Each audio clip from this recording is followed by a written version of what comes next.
Hello, everybody, and this is Spotlights recorded live here on Grapple Patreon. I'm Benno. And I'm JP. Like riding a bike, JP. We are back. I say we're back. I'm back. You've been here the whole time. I checked. It's been a full month since I've been on a show live, which is kind of wild. People might have heard my voice over the last few weeks. We did throw in a couple of pre-recorded ones in, and obviously you, Gareth, and Matty have been holding the fort while I've been away, mate. So yeah, people have plenty to get into, but it does feel like we've gone fast forward in time here tonight. It's mad. I'm still kind of slightly, I don't say weirded out, but this is what happens. You take a couple of weeks off and it's like, and well earned. And all of a sudden it's like, shit. As Steph drops the phone in the background there. That's going to be one of those types of shows. As is her wont, because she seems like she's been having the time of her life out there. Mm. Which is why she's still here, which is something to throw in there. Because I did say to you off air, we were planning on doing like a bit of a catch-up podcast, talking, obviously, mine and Steph's trip to Tokyo and a time in Bangkok. But yeah, she's been having such a good time out here. And I've been doing the hard sell so much, JP, as the patrons well know, that she's decided to stick around a few more weeks, which is partly sorting that stuff out over the last couple of days. Has been a little reason for the delay here for a rare Wednesday spotlight. But like I say, I knew we'd have a million things to catch up on in the meantime.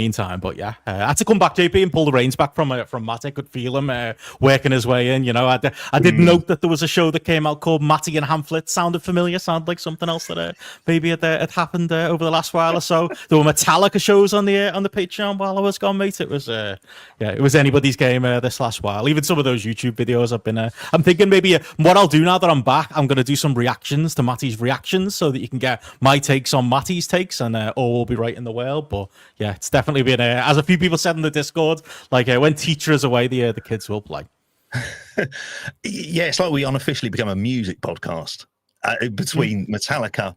Yeah, rap business as well. To be fair, I was responsible for that one. That was my shout. Yeah, and Time, which actually was one of the worst top tens that we ever covered on there as well. So between all of those, it was Time too as well. Jesus, I forgot about that. Yeah, I know. It's mad. It's absolutely mad. Like, I mean, that was one of the things is I don't think anyone can say, oh, there was shortchanged. There wasn't anything going on. There was loads of stuff going on. And it was, I like to think we managed to cope and there wasn't too many complaints. There was the odd little issue at the start. And I think I'd started to play it safe and just think, I'm just going to get an audio and video file out there and just hope for the fucking best. But it all seems to have worked out well. And you seem to have had a belting time of going across to the land of the rising sun as well. So it feels weird. Like this is the most disconnected I've been for the last few weeks or so bear with me if I'm a little bit rusty trying to get back into things today. But like I was, I did keep an eye on, like I say, I was parachuting back in to listen to some of those podcasts. I was on a plane all the way back from it was on the way to Tokyo when I just kind of woke up. I was like 3 hours into the flight and I just heard somebody having a go at Samoa Joe. Don't know who that could possibly be on one of those shows. I must be dreaming that. There's no way somebody's making a take that bad. But Time was perfect for me. That was part of my 6-hour flight back from Tokyo to Bangkok as well. So I've just been a listener the last while, JP. So it's worked out well for me. Like I say, the house didn't burn down. A couple of minor fires, but all sorted in the end, and it all does seem to be well and running. But I've got to say, obviously, like I say, I was disconnected from watching stuff. Like I was in Tokyo, I was in the home of pro wrestling, so I wasn't fully disconnected from wrestling. I've just come back, JP. I'm just like a hardcore New Japan fan now. I feel like Naito is one of the greatest draws in wrestling. We can get into that. I obviously, went to Korakuen. That was a life-changing experience. That obviously I can talk about that as well. I feel like there's certain Discords I should be joining now, and I've even put New Japan near the front of the show notes today for the show as well. So to say it changed me, JP, I think that might be too strong, but it definitely feels that way a little bit. That's what happens when you got to visit your favorite tournament in the world, the one that you keep your eyes out all the time, every single year. We timed that fucking terribly, didn't we? Like we were. I mean, in our defense, like we planned the whole week. We planned the weekend a long time ago, way before there were some New Japan dates in there, way before even WWE were announced as going to Japan, and we ended up obviously we talked about it possibly being there the weekend that Oasis were running the Tokyo Dome, thinking we might go and see them. Didn't happen, and also the knock-on effect was Oasis took over the Tokyo Dome area, so it was limited stuff going on at Korakuen that weekend. So yeah, we got obviously the prestigious, probably 25th most important tournament in New Japan history, the World Tag League Junior Edition. Night 2 is the show that I got to see in Korakuen while I was away, JP. So yeah, only the best, mate. They saved it for me. mate, honestly, it was the one of the show, it was the only show. I say I watched, I skipped through because I was just like, I just want to see the bit with the just looking for us. Yeah, looking for you. Yeah, just looking for you, looking for Steph, and being able to see. And I didn't manage to catch you in there. I'm sure if I go through it frame by frame, I'll be able to. But just the jealousy of just, oh my God, he's got to Korakuen at last. Like, I mean, it's a place for a pilgrimage, isn't it? But you're gonna. It's worth doing everything. It is like it just to go and just like it was even just getting the train there because we stayed in Ikebukuro, I think you pronounce it. Mark Buckley was the I'm gonna, like I say, I'm a Tokyo expert now, JP. I'll be giving all people tips on what they should do January 4th weekend coming up, and there are a few people from the Discord, it looks like, heading out to Japan. So we were a little bit away from it, and perfect, on the JR line, JP, bit of local intel there, got you us in and out of Shibuya and Shinjuku and the other places like that, and Korakuen was also not that far away to go, but like just getting on like the metro system and like getting off and kind of like we had the whole day planned out. It was like, okay, we'll go to that area, we'll see what it's like. But it just gave me goosebumps just getting off the metro and there being a sign that's like Korakuen. Like I even took a photo of that. We were outside, obviously, going to Korakuen Hall, seeing the Tokyo Dome like all lit up at night, and even seeing it in the daytime and getting the shock of our lives that it was like, oh yeah,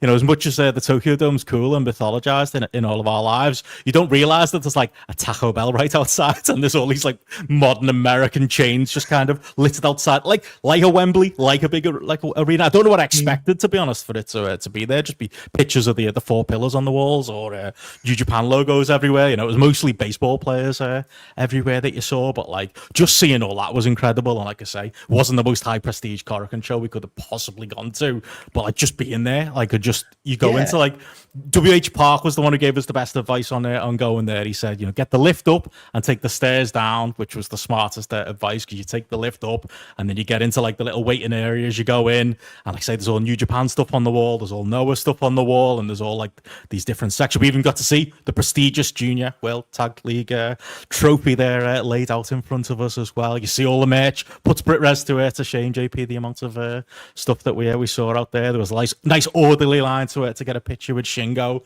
and then just walking in and seeing it and just being like, this is the place that we've watched on tape for fucking decades at this point, and just trying to pinch yourself and remind yourself that you're there. You're in the place where, I was texting Hamlet while I was in there. He was just like, just imagine all of the history that's happened in front of you in that building. It's just goosebumps, to say the least. It's like, Debate said it's his favorite like venue as far as wrestling goes, and like it's already mine. Mine used to be the Monaco Ballroom in Wigan, so it didn't have a particularly stiff competition coming up for it, but Jesus Christ, it was just, you could feel the history coming off the walls. You could feel just the amount of people who were there. It was like, again, the show was shit, but the people there was so, like, I realized a little bit, like I said, the joke there about like Naito and stuff, like kind of got a bit of more of an insight, JP, into like that New Japan fan base, and like, the people that are left there, and there's still a lot of them. It was quite busy in Korakuen on that Friday night.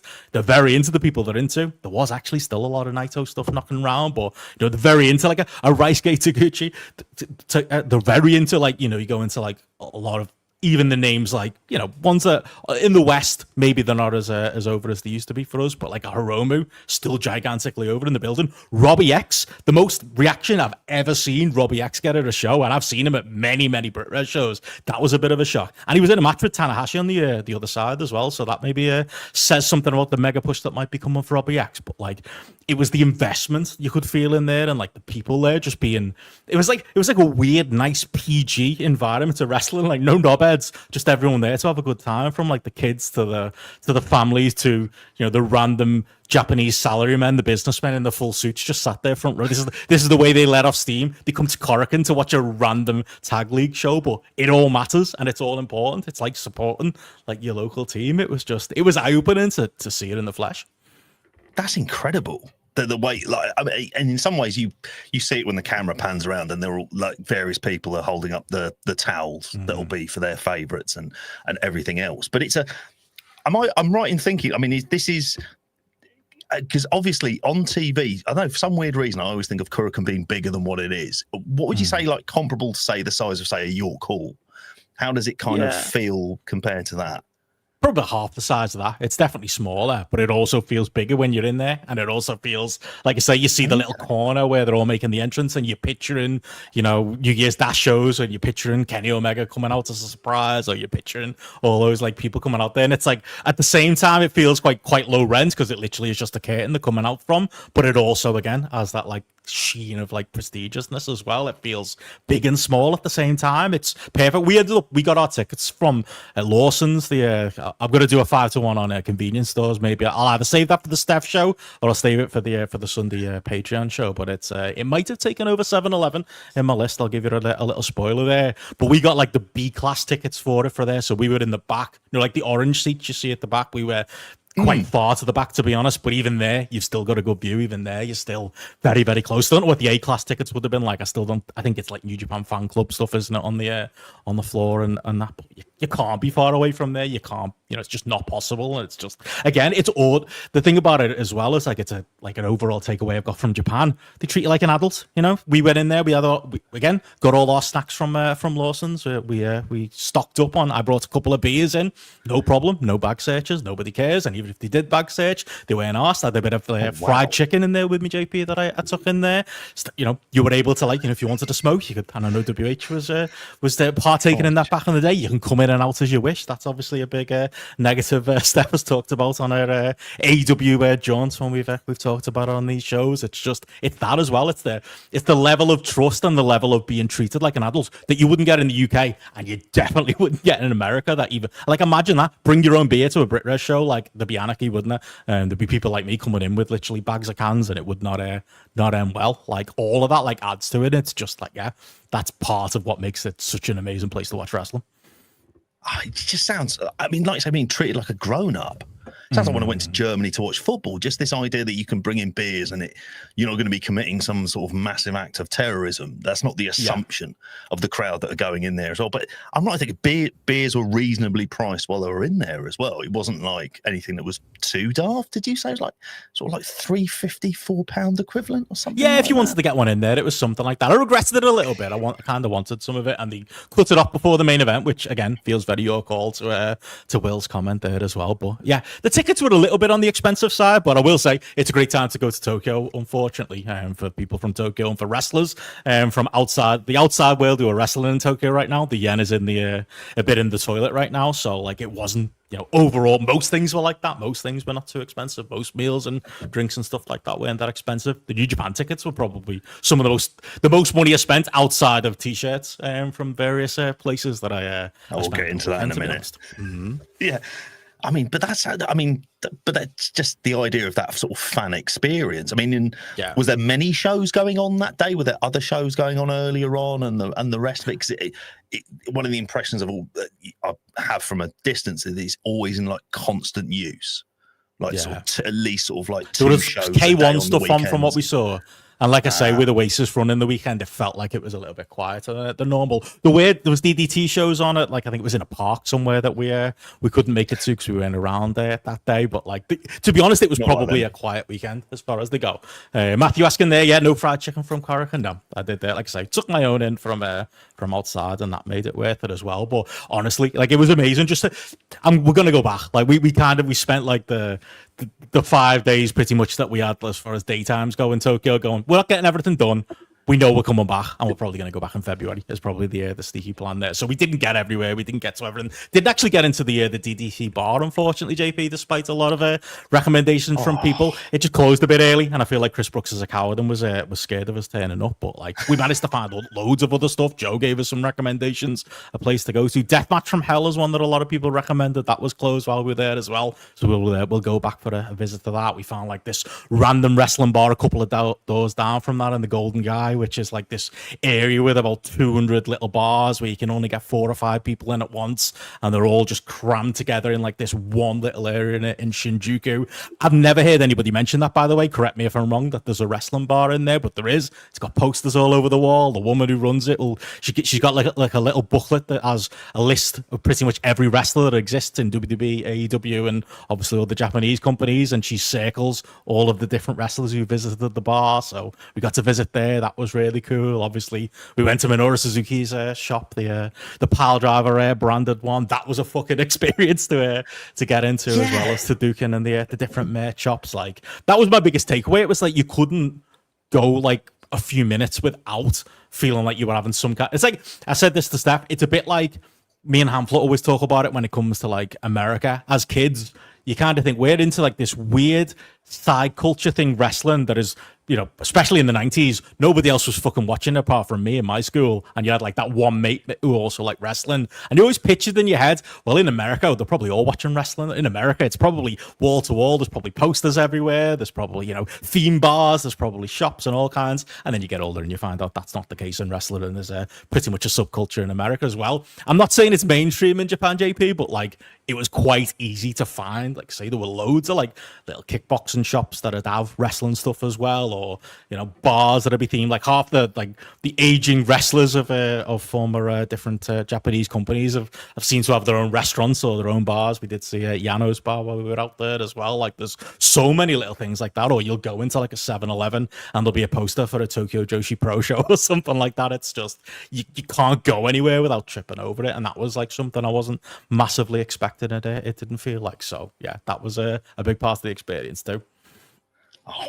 I've got to go back to the Minoru Suzuki thing. I mean, because that was just the volume of shops and places where you'd see much. The idea of a wrestling themed bar is, but I'm right. So his day job is he just runs his own shop, and it's a I say a fashion shop. It's just like is it a menswear shop primarily? Or? I think it's. Well, it's, you know, Pile Driver, which is like the brand of like merch. I don't know if they're like a sports clothing type thing that he's got some kind of deal going with. It's their shop, but like I've heard before, and I heard before I went, a few people said that, you know, you can check their Twitter accounts and they'll tell you when he's going to be in the shop. Or I didn't check. I just thought it'd be fun. We'll go down. We'll see it. We'll see what merchandise they're selling, and if he's there, he's there. And yeah, we were literally browsing the t-shirts, and like just this face pops its head from around the corner in the back, and it's Minoru Suzuki finishing his dinner, like chomping it down. And honestly, I can't imagine a more scary experience than being in a shop like that. And the shopkeeper, there was another bloke working there, but for all intents and purposes, Minoru Suzuki is the shopkeeper. And you're like, we're walking around at that point, like, not sure, do we talk to him? I know you probably have started a great chat with him about like the copper box or something like that, or got something going. But we were like, oh, I guess we'll just continue to look at the merchandise while Minoru Suzuki finishes his butty or whatever he's having there. And like, as we're going around, like leafing through, you know, the t-shirts as you do, kind of looking at the sizing or trying to, you know, picking things up, putting that back down again. He's the shopkeeper following you around the shop. As you pick it up and put it down, he's the one who picks it up again, you know, fold and half passive aggressively, like you get in a Primark, like folds the t-shirt back into place and puts it there.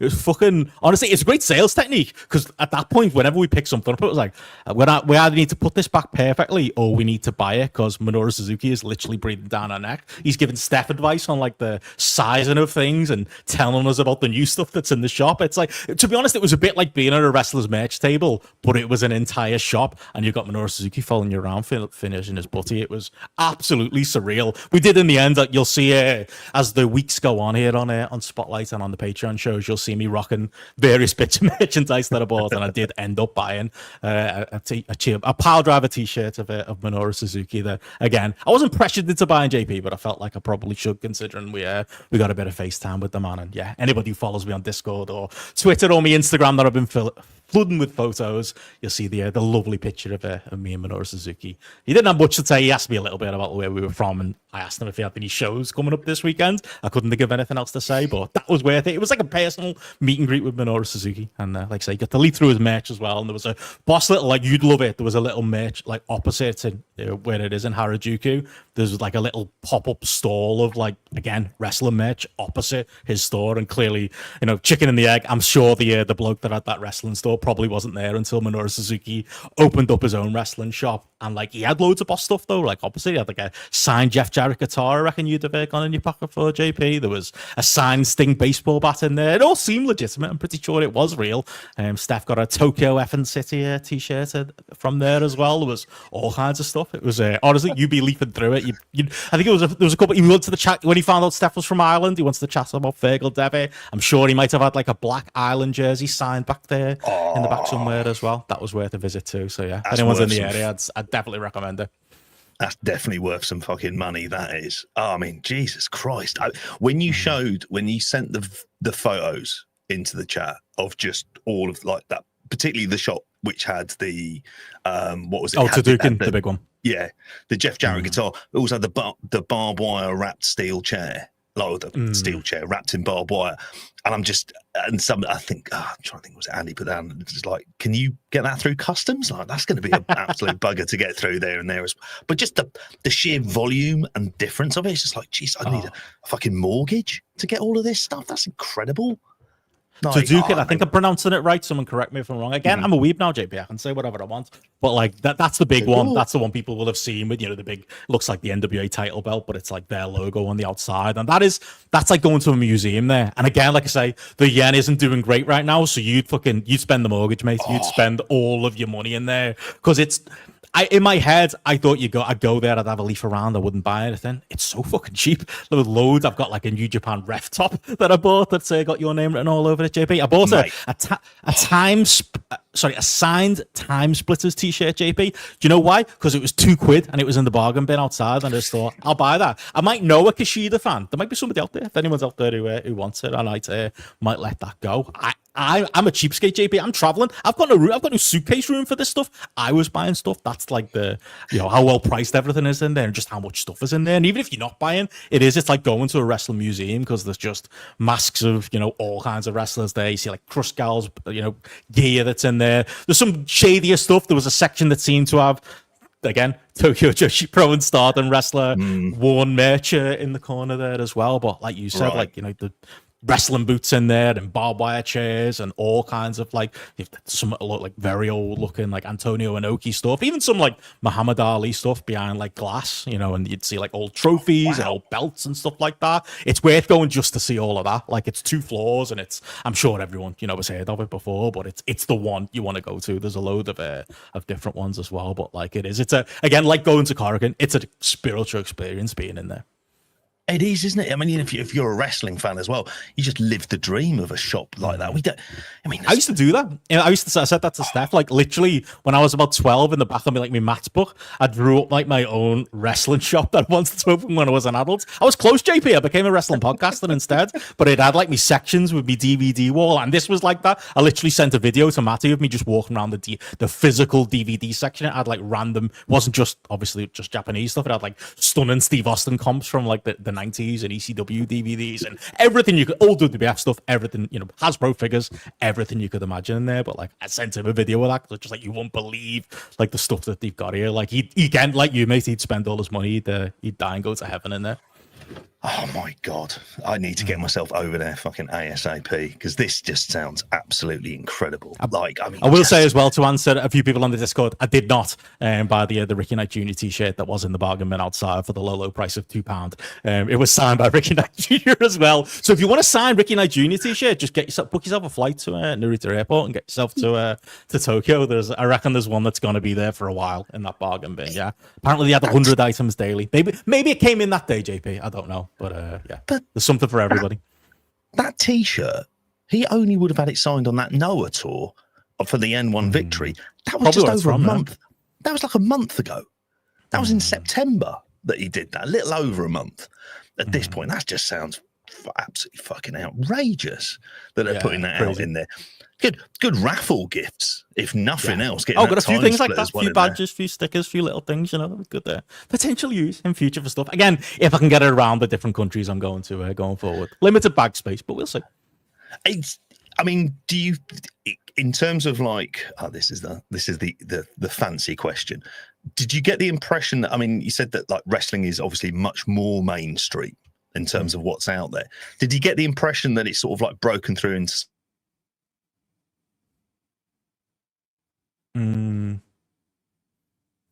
Have we lost JP or am I gone?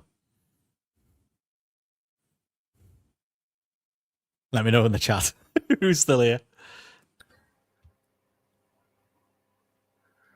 Oh, is that me or is that you? I can't quite tell. I'm not sure. Ask your question again, I'll let it out. Did you see a lot of like wrestler adverts and stuff that would be more sort of like mainstream, like on the tubes or anything else like that? I'm assuming you weren't watching Japanese telly in any way.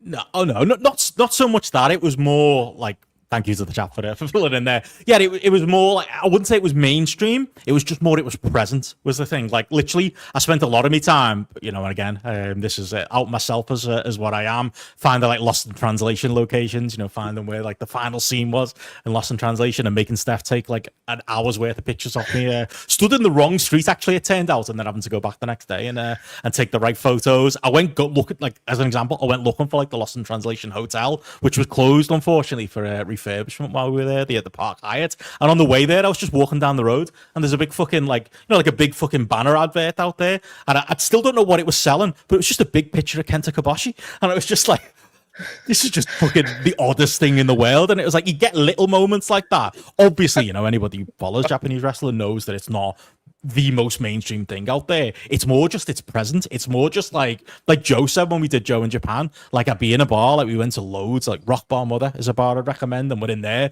and there's fucking Charlie Evans stickers on the wall. There's Marcus Mathers put some stickers up on the wall as well. I was like, I only know his name from the weekend show, but like, you just get, you know, they'll be there, or somebody would ask you, oh, why are you here, or what did you do tonight? We'd be saying we'd gone to Corrigan Hall, and you'd be speaking to the locals like Joe said, and it was kind of the equivalent of like, you know, talking to your uncle and I'm going, oh, Big Daddy, Kendo Nakasaki, and the names you get to be, you know, Antonio Inoki. We got like one Shinsuke Nakamura recognition, but it was more stuff like that, you know, Great Muta, or I used to watch it then, or Naito would come up and it'd be the names from a couple of years ago, not necessarily now, but like they'd be just, like Joe said, just massively impressed that you knew any of those names and you knew any of the wrestlers. Unfortunately, I didn't get some of the names that Joe mentioned when he did it, but it was just, that's more what it is. It's more that, like, it's just, it feels part of everything when you're out there. It feels like it's just, you know, it's a thing that's part of the culture, maybe not a major part of the culture, but a thing that's not that.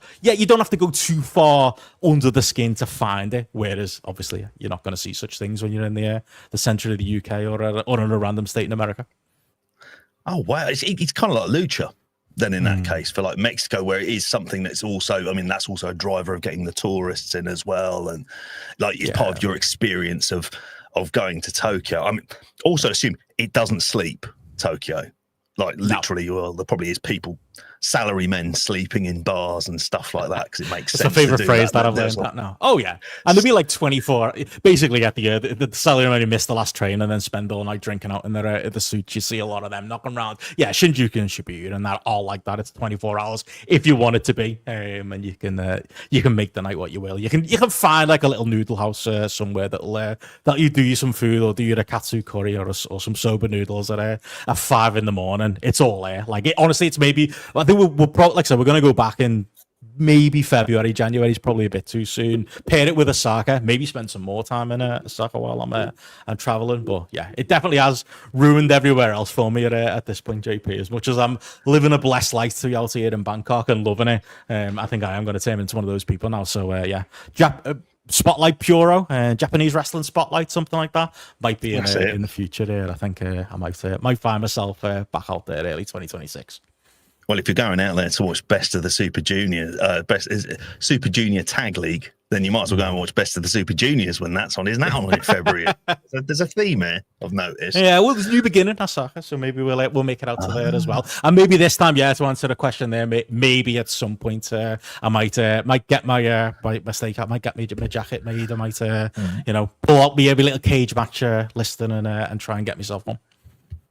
I was going to ask, did you get anywhere close to Ribera? Were you able to play? WH said there was, apparently that's like there's like the historic one, and there's like another nicer one in the center. We didn't make it there, but yeah, I do wonder what would happen if I turned up with my cage match profile printed out, or maybe some like signed Polaroids of Benson Richards might have got me in there. But I don't know, with how Ricky Knight Jr. is doing out there, I can't imagine the name Benson Richards has flown out there either. But all 100 of them. It's an amazing place. Like I say, if you haven't done it, even just for the tourist stuff, just such a clean, nice city. Everyone's nice, you know. You can't smoke in public. We learned that. You got to find the little places to the little smoking rooms. They shun them all too. You know, there might be 24-hour drinking, but you don't see it because everything's very hidden away. It is best city in the world, probably. And I think that's how I feel too. If Carlsberg's made cities, or if Asahi made cities, then it would be Tokyo. I mean, just looks absolutely incredible as well. I mean, I like a little bit of gaming as well, so I mean, it feels like it would tick all of those boxes. And there's those little areas you'll find definitely. Just what an experience! The fact you got to be able to go over and do it while you're there, and also as well, just saying, and from the very first time I met Steph, her going to Japan was always like that's like the bucket list thing of what she wanted to do, and so I'm really happy for her. She was able to go and do it, and able to go to a Korakuen as well. Like, you know, you don't want to Shinjuku face. I'm sure is absolutely fine, but it's not Korakuen Hall. Like, just like you mentioned about the history. I'd like to do that again on a return trip. Maybe I'll make that work. Yeah, exactly. There's one arena. I don't know if it's in Tokyo, but it's one that's got like a stained glass window and stuff that I can remember seeing in like pictures, thinking that just looks absolutely fucking incredible. But yeah, just what would have topped it all off is if you'd got Oasis tickets, but I imagine they were like fucking gold dust trying to get those. Yeah.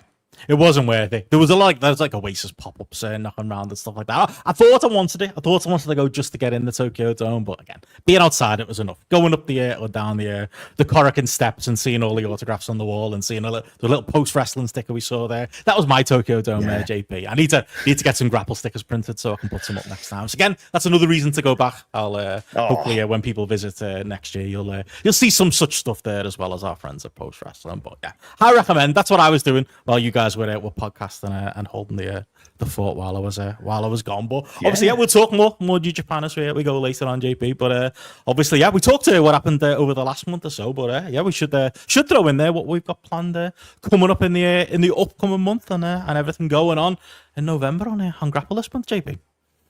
We should indeed. If you bear with me for 1 second, just open it up. It's a lively month we've got up for this one on here. We are easing ourselves back in, and it was very, very popular that what we did last time. But on Sunday, we're going to be doing the 5-to-1 tier list. Gareth's Revenge is how this one's being marketed, because Gareth's going to be definitely in on crisps. this one as well. And maybe as Benno's Revenge Samoans, I'm thinking JP is the as tier list. Basically, what happened there to go behind the scenes is we planned on doing Lucha Underground this month, but I thought after the month that you have had, me coming back and giving you 8 hours worth of homework on the first week back, plus me fitting it in as well, probably wasn't going to go down too well. So, but the return of the tier list made the most sense. Yeah, that is. It was absolutely brilliant last time we did it for WCW World Champions and biscuits, and God knows the debate that sprung on from that. It's generally turned into snacks. I think as soon as you're including French fancies into the mix, so we've got that coming up on the Sunday as well. Week after that, we've got the Marty Ellis King of the Mountain show. So I mean, hopefully he'll be appearing on the pre-show on Sunday. Hopefully, giving us like an update of what he's going to be doing for this. And obviously, for us, that's like completely new territory. We're just thinking, it could be anything. Could really be anything for that. So always good fun for that.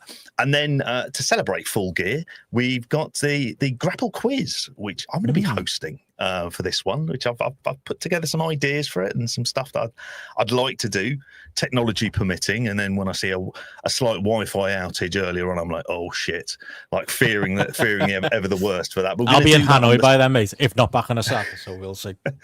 And that's going to be on the And that's going to be on the Saturday, so that's going to be sort of in the lead up to Full Gear as well there. And then obviously we're going to be reviewing Full Gear, but we're finishing off the month with Kid, and I have to say the subtitle for this incredible, a Grapple 6 tape. Which now you've said that out loud actually sounds like something else. I thought that was a great pun. Oh no, that's the one. I mean, John and Way having to review that before, didn't they? But no, this is all about good old Sean Waltman. So yourself, Matty, and Gareth are going to be doing this one.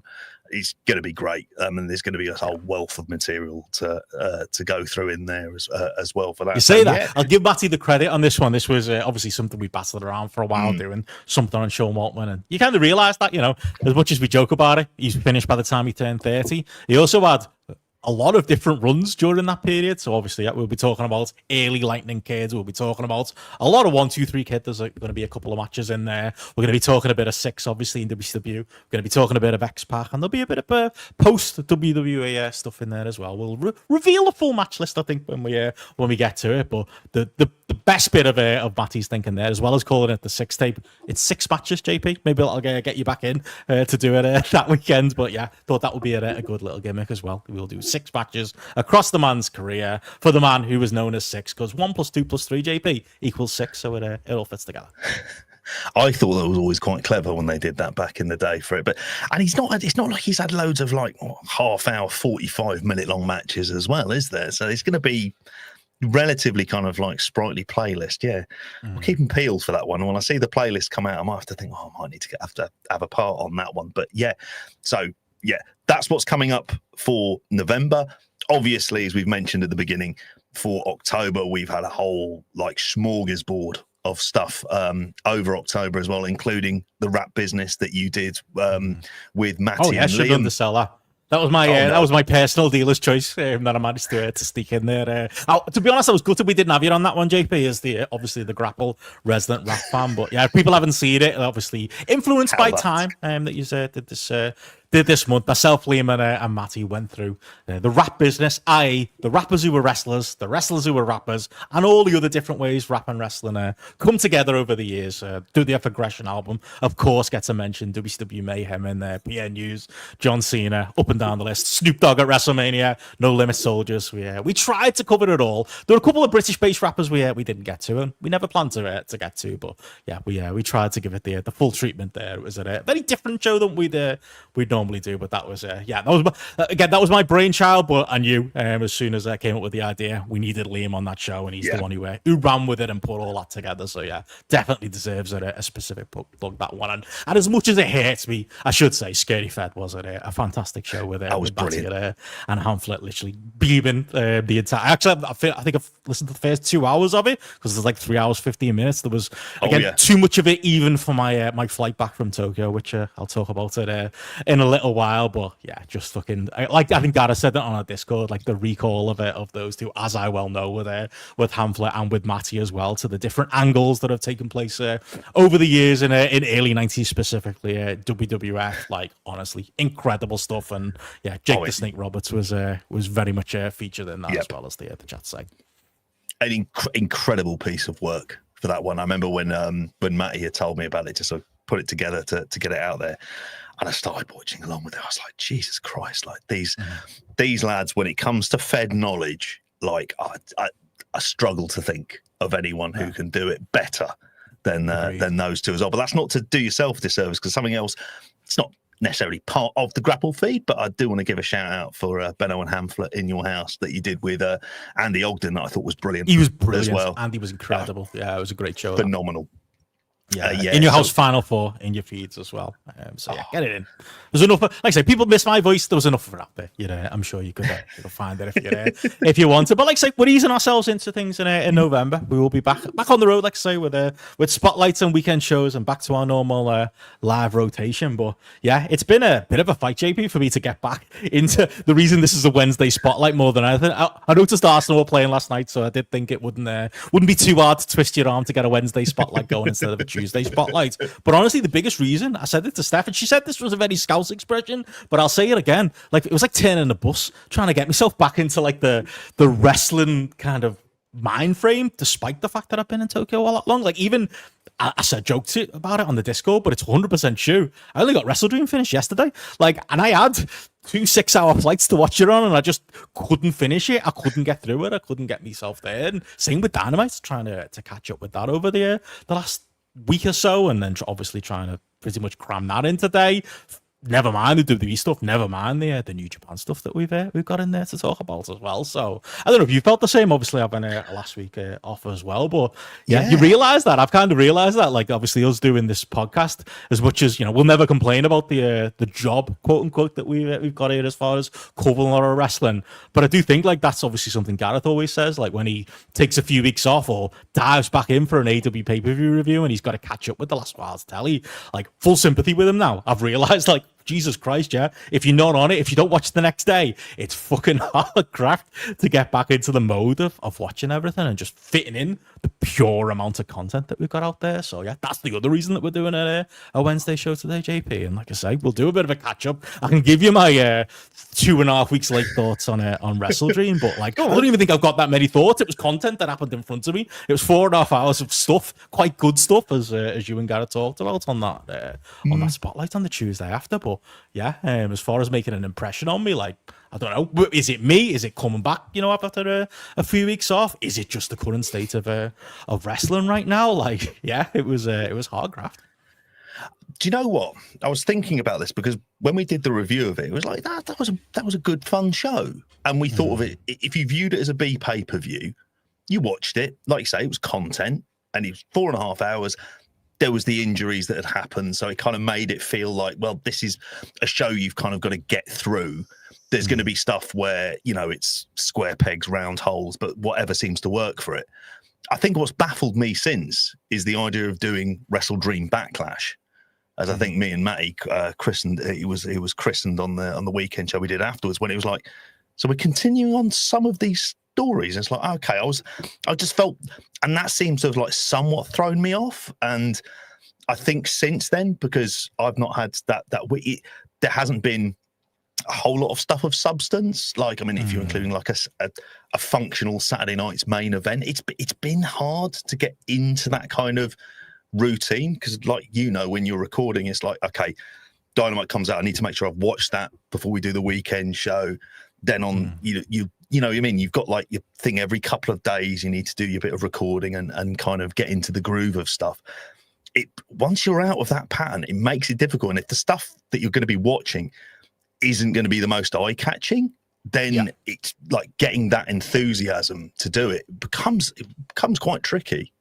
Yeah. And like I say, it's not a complaint, it's just reality. It's just that, like I said, it's half a complaint, but we take it with a pinch of salt. Like, again, we understand we're blessed, and we understand we're in this great position where we get to talk about this stuff, and luckily for us, you people listen to us talk about it. But yeah, that's exactly how I felt. And I don't know what it was. Like, again, I'm not giving you the match by match breakdown of watching WrestleDream, but like, you can tell me, you can fill me in on the bits of discourse that I've missed while I've been a little bit disconnected the last few weeks, JP. Like, I thought it was fine, but it kind of reiterated for me what the feeling often is going in and coming out of AEW pay-per-view cycles and going into this next one with full gear. Like, I did feel, even, before going off on my jollies here, like I felt a little bit disconnected from what was going on the TV. Didn't feel invested in pretty much any of the matches up and down the card, outside of, I'd say, Darby and Mox being in there, outside of maybe wishing for Samoa Joe and Hangman Page to be more than it was. Like, I kind of felt that going in, and then from what I saw and what I heard from you and Gareth, and from the different people I follow out there, it sounds like WrestleDream was well regarded as far as matches go, and that often when it comes to these pay-per-view cycles, washes away that lack of investment that some of us feel going into the pay-per-view weekends, because as we often say, match good. And that's the end of the conversation, isn't it? Yeah, but the pay-per-view was good, and that's all that matters. But I almost feel like watching it a couple of weeks removed, I almost gave me a little bit of clarity of like, yeah, it's good. But, now that it's a couple of weeks on, and I kind of, vaguely know what's happened in the Dynamites that I'm also watching after it, following it up, I also know a lot of what happened was a bit consequenceless. A lot of what happened didn't mean, as much as maybe some might have felt in the moment during the matches, and probably meant about as much as it felt on the previews going in. I don't know if that makes any sense, but like, yeah, it felt like just being a couple of steps removed from everything, and even from a bird's eye view, following different people talking about this stuff, and again filling in and watching these last couple of weeks of Dynamites, just kind of going, this all feels a bit content for content's sake. This just feels like, yeah, well, we got another pay-per-view coming up, and that feels like it's the AEW problem right now, that as we said when they changed the pay-per-view schedule, there's a show every month, so there's just a constant pay-per-view window going, isn't it? We don't have those good old days where there was a big break between them. You've just got to get back on that treadmill. We need a match for Hangman Page. Well, all right, well, let's continue to heat up Samoa Joe, and let's fill some TV in the weeks that come.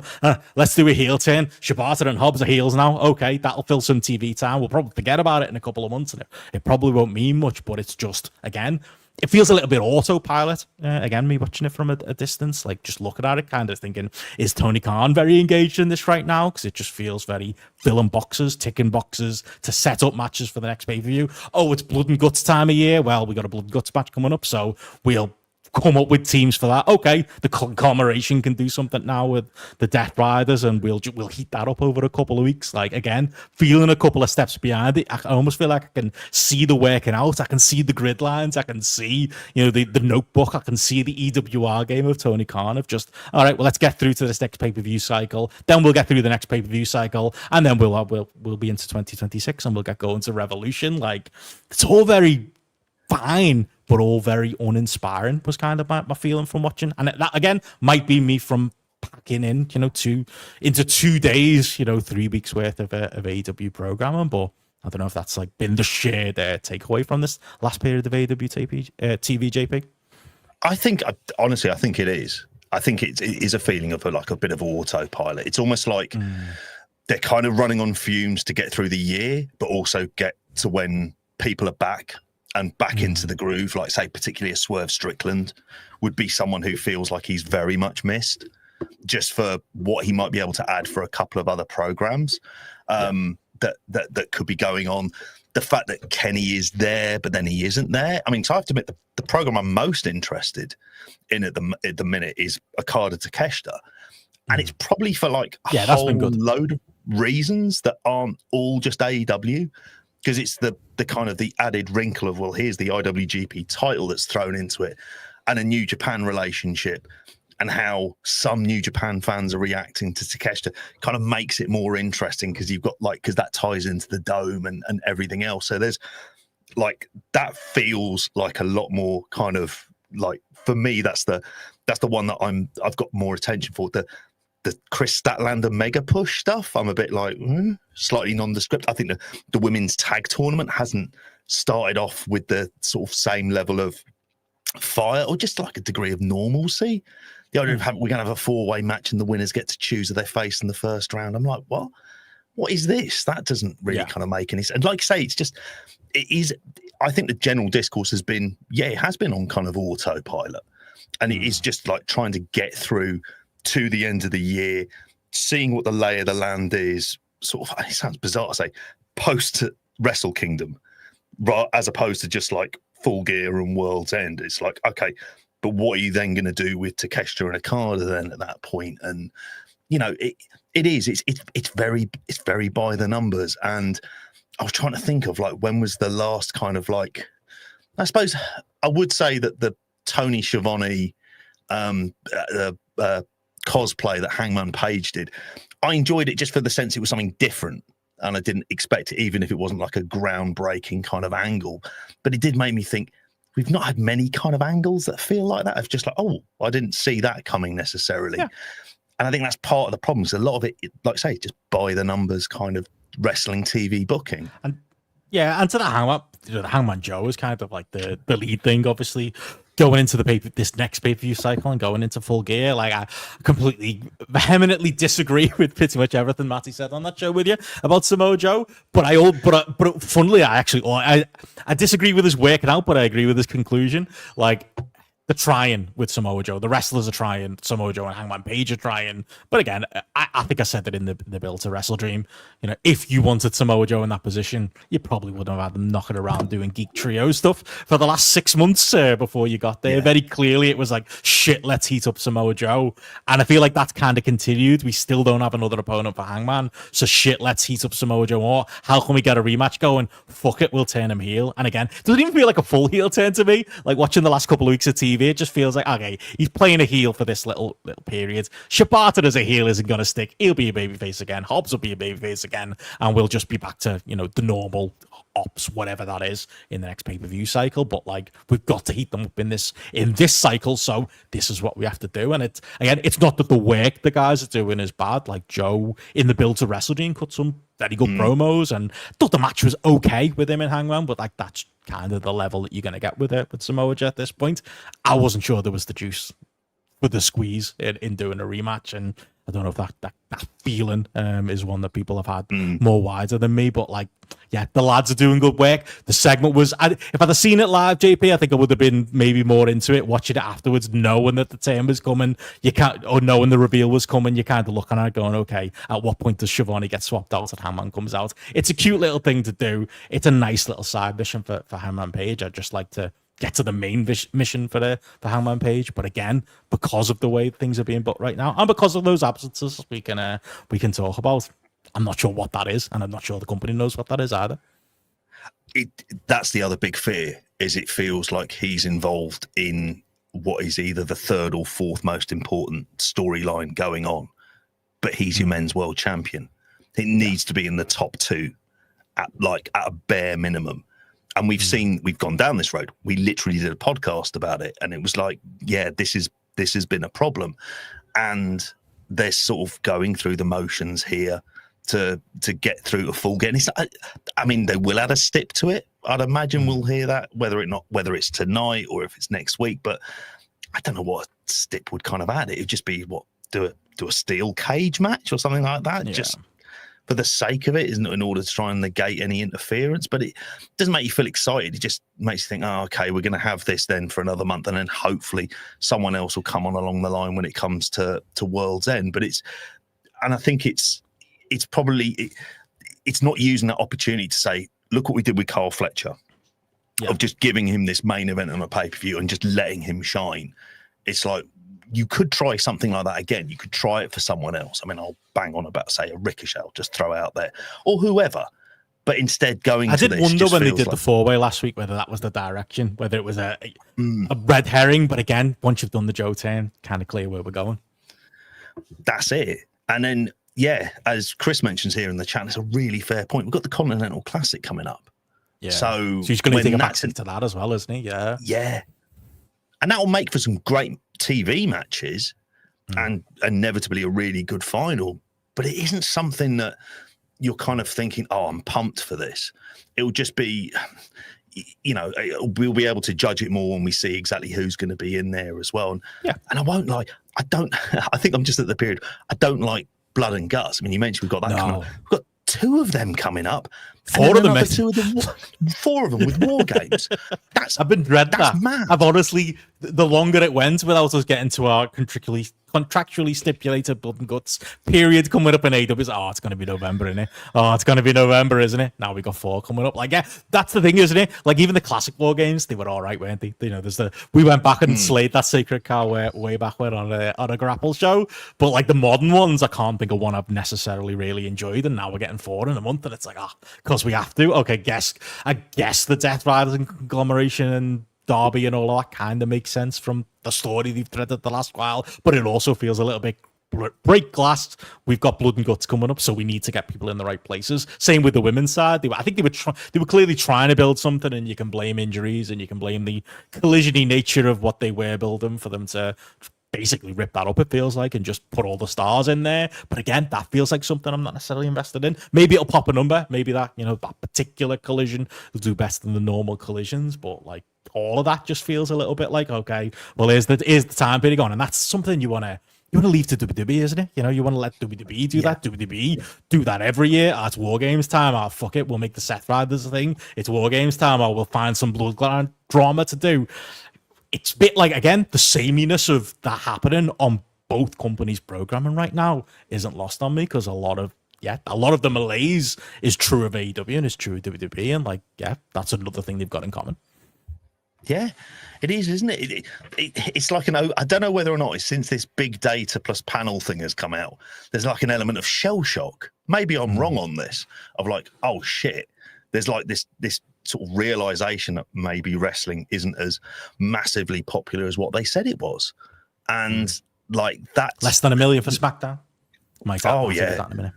That is like, and I know it was up against a kind of freakish World Series, which if you find me watching like a game of baseball live, as I did for that Game 7, because it just felt like it was like sort of a real big event, just given the teams, given Shihiro Otani being involved and things like that. You're just thinking, oh, okay. And I'm assuming that was a massive deal when you were out in Tokyo as well, him playing for the Dodgers and everything else. But you've just got this like kind of weird sense of like the kind of the unknown. Will mentions here, you got these Warner Brother Discovery sale talks. It's like, how's that going to affect? I think what ESPN paying for WWE, what they're getting back in it. They worked out they had less numbers than what AEW did for All Out, and there's just this feed. Not the bloom is off the rose, but it's almost like in WWE's case in particular, they've coasted through so much, and it's like the realization of, no, actually, you're gonna have to put together some good shows for it. AEW don't have that luxury of the brand name of WWE, so they're gonna have to go even further of like, you're gonna have to put together really engaging TV to get people back, and that's not something that it's not something really that they're doing. But they're not putting together bad TV, but it's not must-watch TV. And there's a big difference between it, and that's what you've got to do in this kind of highly competitive marketplace. Yeah.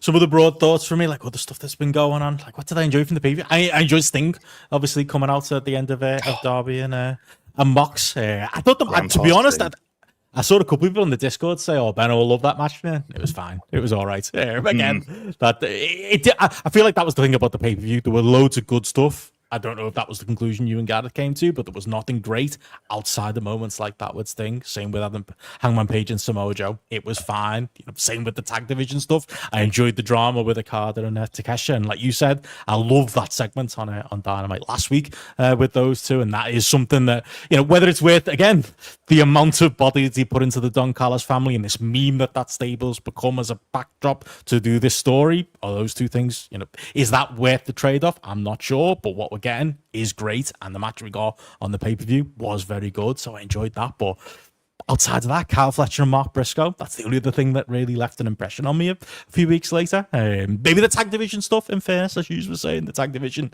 has definitely, had a marked improvement over the last while. I didn't expect, I'm sure Garrett didn't share this praise, but Jurassic Express to kind of revitalize the tag division a little bit. That has felt a little bit fresher, but outside of that, yeah, it has been a little bit uninspiring the last while. And this card coming up as well for Full Gear as well, from what we know so far, just feels like a bit of a rerun.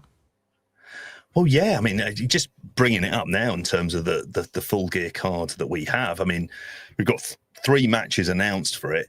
Obviously, Hangman Page, Samoa Joe for the AEW Men's World Championship, Statlander versus Mercedes Moné for the Women's World Championship, and Bandido and Brody King versus FTR for the Tag Team Championships, which certainly for the tag team match, I'm a bit more enthused. I probably could see that where the title change is going to end up happening.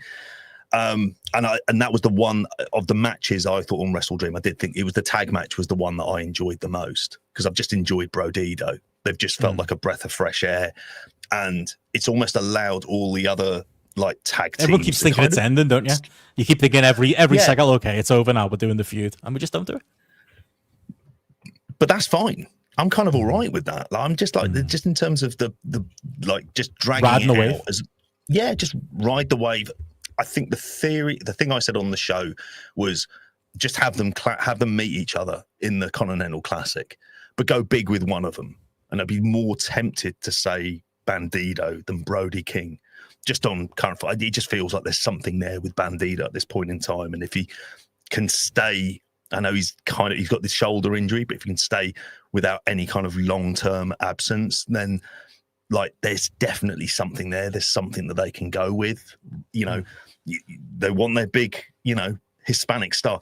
There's your guy. And even when you see him doing like kind of video bits with his nan and stuff like this, you're thinking like, this is a guy you can really like kind of like get behind in that. So I think that'll be good. I'm not feeling the stat push. I'm just not. It just feels like that's something barely that a push. She's a placeholder, isn't she? Like that was the thing when they did the win, and it was like it's good to do unpredictable things every now and again, but it was unpredictable in a way where it was like, okay, they clearly haven't planned this. She hasn't.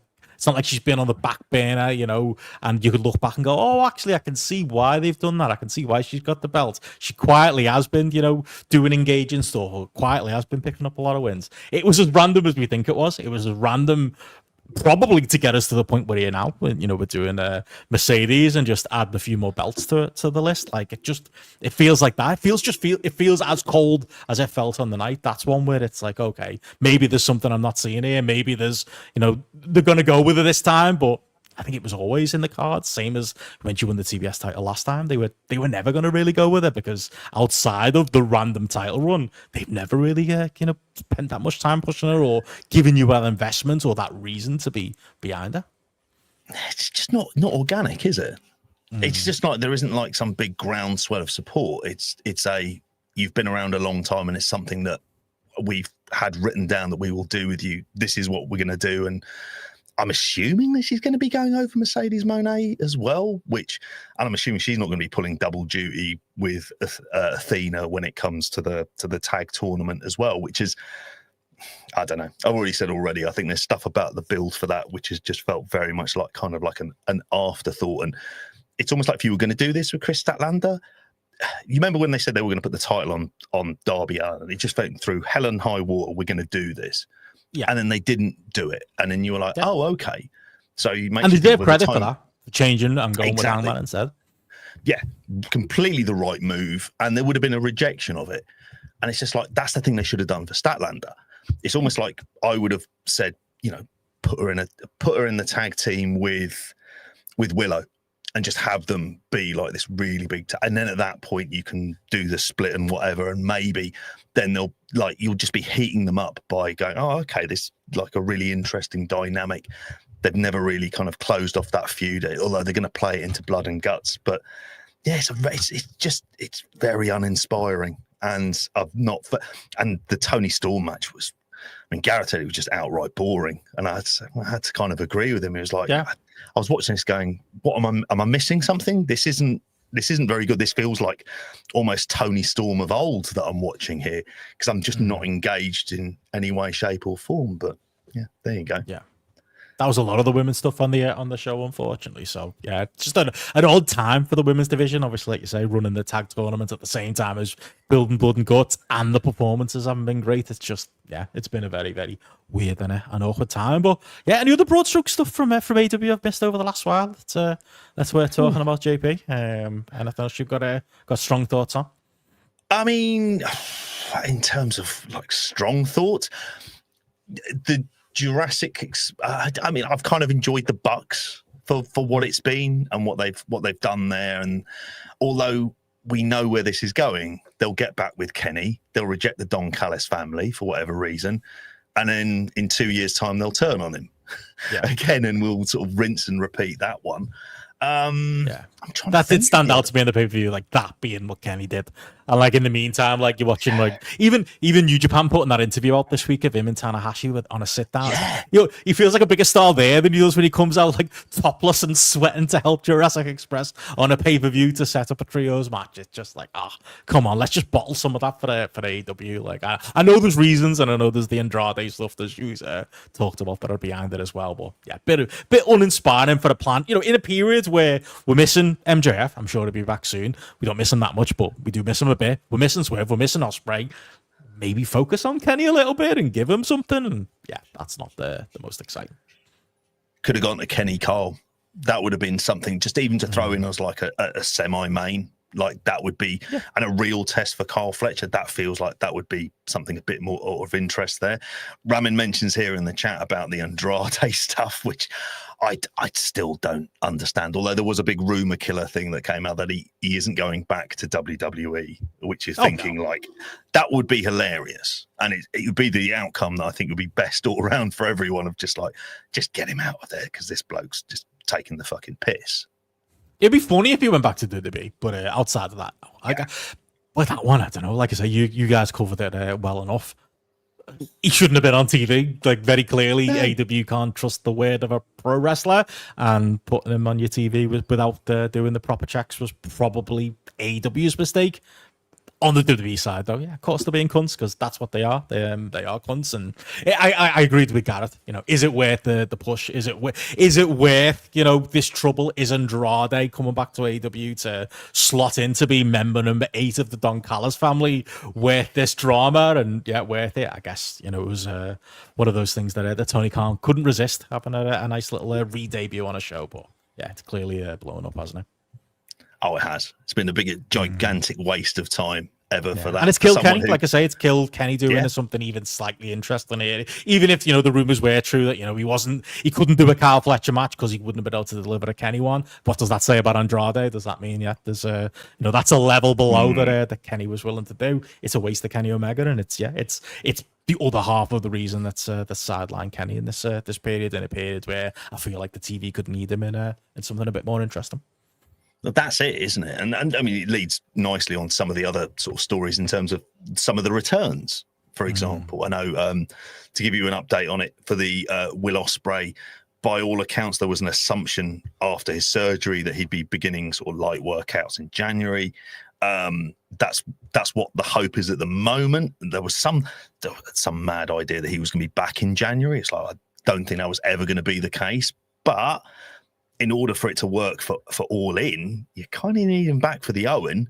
When's that going to be starting? What, in and around sort of May, June time? I mean, like that's exactly. So yeah, he's apparently he's okay. The surgery's gone well, but he is looking like about coming back on it. That he is on the right track. Who was it? Rocket emojis and stuff like that, saying for January 2026. So that's when he's going to be getting into training. What would be very good, I think, is if they managed to actually show some of his like rehab stuff. I'm not saying beautiful day Triple H this one, but in some ways it's not the worst option you can go down because you want keep him in the spotlight, Yeah, don't forget about it here as well. In terms of Swerve, obviously this was an injury that he'd had for a little while. I think they wanted him to kind of deal with it, and they said it was like for a few months. I think it was for a few years that he's needed to have this kind of done in there. But he's been sort of giving some photo, like he put a picture of himself standing with Ospreay and Hangman Page in there. So there's this like kind of like cryptic element to it about when is he going to be coming back in the mix. I mean, I wouldn't be surprised to see him back at World's End. Just to sort that felt like a reaction like, to the picture behind us, I think. Yeah, exactly. Oh my God. Well, we'll get onto that in a few minutes. New era's here. Incredible. Yeah, new era indeed.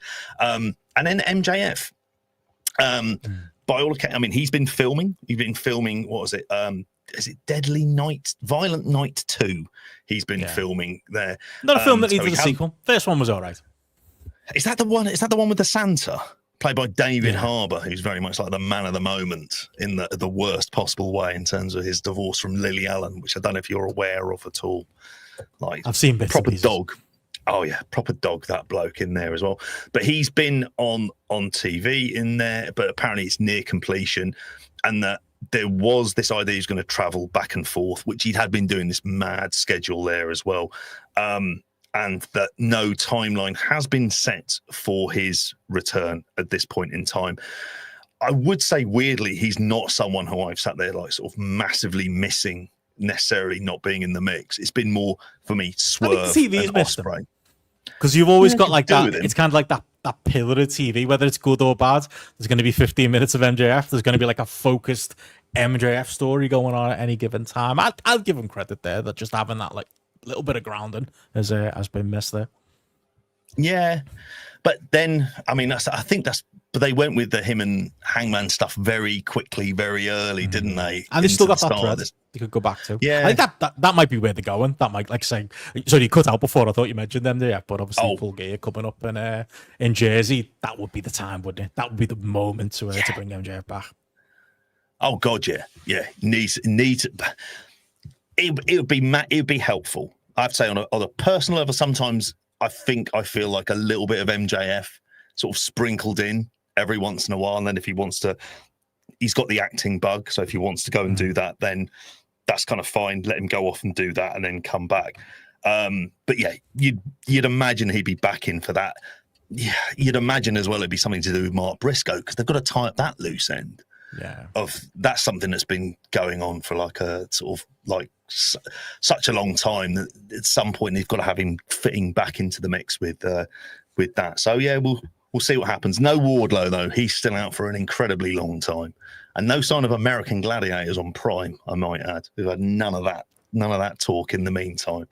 So yeah, that's what's been going on in terms of the returns. I'm trying to think if there's any other. Do you have anything else on your notes for AEW before we move on? I did. Ortiz, apparently he's still under contract. He's apparently got a year left on his deal, which is incredible. It's like they're absolutely refusing to use it. But I think Santana had made noises that he would team with him again, which I don't believe. Ooh, I follow this one playing closely, nice. JP. They still don't follow each other back on Instagram, and that tells you Oh, everything. do they not? Don't like photos of each other, you know? It's still beef. It's still beef. Like Quavo and Offset. Oh, okay. But yeah, he said, what is it at the minute? He's been coaching and doing producing, which he, you know, backstage stuff in there as well. He's got a year left with the company. I can't see him staying into the mix. He has done some indie dates and things like that for Beyond and Clash and C4 and whatnot. But there hasn't been, like, his last AEW appearance on TV, January 20th, 2024. And it was Collision with him and Eddie Kingston losing to Danielson. Oh, Eddie Kingston's Castagnoli. former loser tag team partner before Hook took up the role to take the pins. Wouldn't you have Eddie Kingston teaming with Ortiz as opposed to teaming Probably with over Hook. Yeah. At least then he's the alpha in the team, and he'd be the one who gets put in the four-way matches for the world title shot. I don't know. But again, they needed Hook to take the pin there, didn't they? So it is what it is. Yeah. That's pretty much most of the other things I've got on it. I mean, other than say, like, there's a whole lot of Dynamite stuff tonight, but obviously at the time of recording, the impression we get from it, and when we get into the reviews of it, is this is stuff about who gets to enter into the cage first. So it's just like sort of a series of stip matches as much as anything. I haven't got a lot of high expectations. There's going to be a lot of that this year. Like, it feels like, obviously, with the Continental Classic, that fills TV time, doesn't it? There's matches, and they've got purpose behind them because they're all for points, so it all makes sense. But like, that's what they'll be doing for the next while. And right now, yeah, that's how many matches? 6 matches that you can throw on TV in this next week, and they can eat up 15 minutes at a time, and we can pretend they mean anything as far as the blood and guts outcome, and that will get us to the next round. But that reminds me of a different company that we're going to talk of in a little while. We'll save the WWE chat and obviously the gigantic show of the weekend, Saturday night's main event for the end. But before we get there, as you say, we've that's what's going on in AEW right now. We could do a little bit of a catch up on New Japan as well. JP thought it was timely, considering, like I say, biggest New Japan fan in the room is me now, and obviously we did have a relatively big show with Tanahashi's final homecoming over the weekend. Again, don't waste your time, folks, outside of watching the last 2 matches. And no, I'm not going to give people a full match by match breakdown of night 2 of the Junior Tag League that I was at. But there's a couple of things coming out of that. But yeah, they're doing somersaults right now, JP, because while AEW's Collision numbers are down, and while SmackDown's numbers are down, New Japan have got good numbers themselves to sell right now as far as tickets for the Dome and interested in it as a whole. It does seem like things are up, and obviously Tanahashi being the main man and the focus of it definitely seems to be shifting some tickets there, and at least giving some positivity to New Japan right now while they're in a bit of the doldrums. Yeah, dare I say, it feels like this Tanahashi retirement has kind of gone into overdrive now. We're like as we get nearer the time, but I'm really happy for him personally, because the number of tickets they've sold now, and we're just over 2 months, or just under 2 months away from the event itself. 31,548 tickets that have been sold. Not doing that. Tanahashi gets some credit, but like, just not having 2 dome shows that split people's time, on a Saturday night to Sunday, that's going to help. And it's a weekend. That's a little thing that comes into the mix. You'd expect kind of like a decent walk up there as well.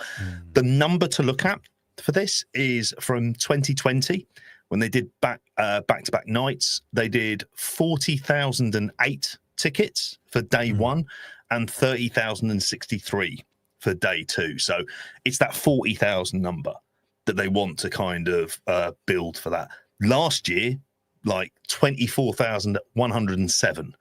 And then obviously the other sort of COVID influenced ones, you kind of can't really regard those.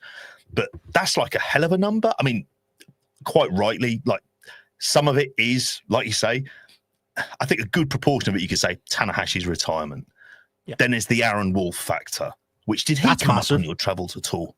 Oh, mate, honestly, like between every match at Korakuen, there'd be an advert with him, or there'd be a video with him, or like they'd be showing some footage from like some morning show in Tokyo. Like, that's one where, again, I'm not saying I'm the Japan whisperer now from being up there, but it was like, oh, okay, I get the context a bit more. When they made that announcement and they were like, oh, we've got a gigantic announcement coming, and there were a lot of accounts from our part of the world kind of going, Aaron Wolf, who's that? Am I supposed to know who that is?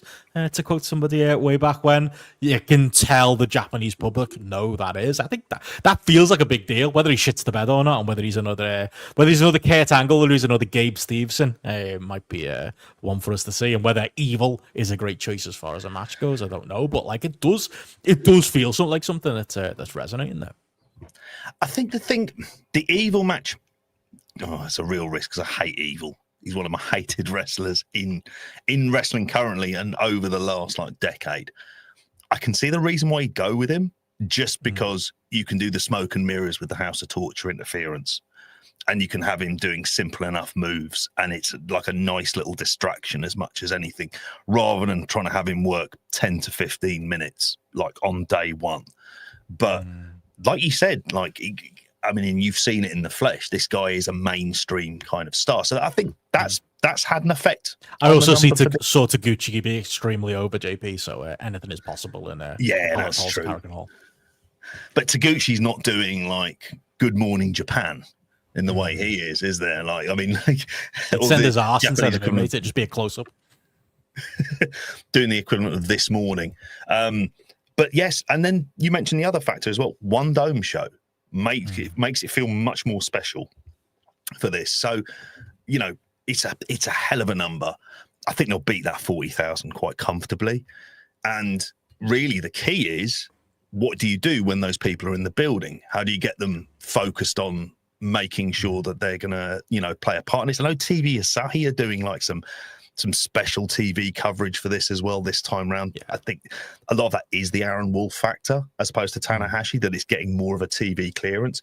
But in terms of the matches that have been announced, and some of this happened at the Tanahashi Homecoming, did you manage to see any of that? Yeah, I've seen the last few matches.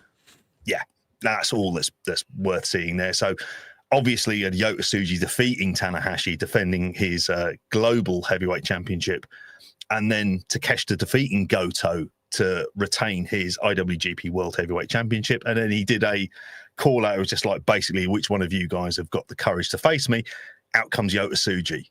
You used to have to win a G1 for that. But anyway. Yeah.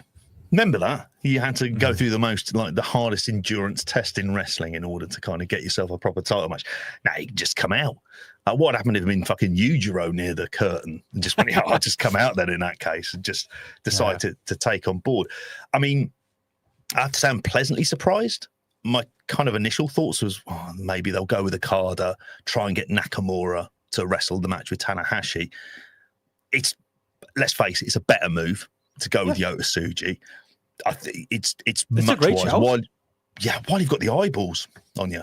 Definitely. And that was obviously the takeaway from the Tanahashi show is doing that, and again, that felt, there's been a lot of these Tanahashi matches in like this retirement tour, like the Cena tour, that have been a bit throwaway and a bit interesting. And the idea of getting a match with Tanahashi probably doesn't mean as much as it should at this moment. But that felt like it was big. Yota Tsuji going over Tanahashi felt like it was big, especially obviously with the hometown element to it as well. And then following it up with, setting up the match with Takeshita. I thought outside of, the logistic flaw of it used to have to be that you won a G1 to get a WrestleKingdom main event, and he just came out with his fake belt and got himself a match. But if you leave that to the side, I think it's inspired booking. I think it's the right.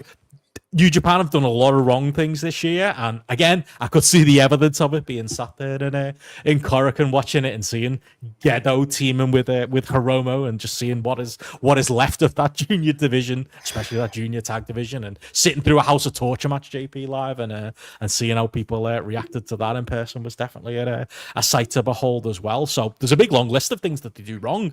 I think for me, like if you're gonna draw a better crowd than normal to the Dome because of Tanahashi or because of Aaron Wolf, and you're going to get more eyeballs on it because of Aaron Wolf, you need to use that time well. You need to use that real estate well. You need to put people in positions to shine, to have any hope of New Japan being relevant over the next few years, and they're the guys that should be in that spot. That's the type of match that, honestly, when we talked about the G1, we were fantasy booking, but going, that's too good. There's no chance they're going to do that. There's no way that's going to be the Dome match. It'll be something far less interesting. It'll be an Evil in the title match, or they'll somehow manage to shine up Sonata or something like that. I think most people would have fantasy booked that. Maybe you'd have Gabe Kidd doing something a bit big as well, and maybe that will come too, but as far as step one goes, I like it. And if they give the other parts of this conversation, if they give Tanahashi a big match, I don't think it's going to be Nakamura, but he's talking a lot. Again, in that, I think it was the Kenny interview or another interview he did recently that, he's making people believe, I think, a little bit that it could be. I think it's more likely to be Okada,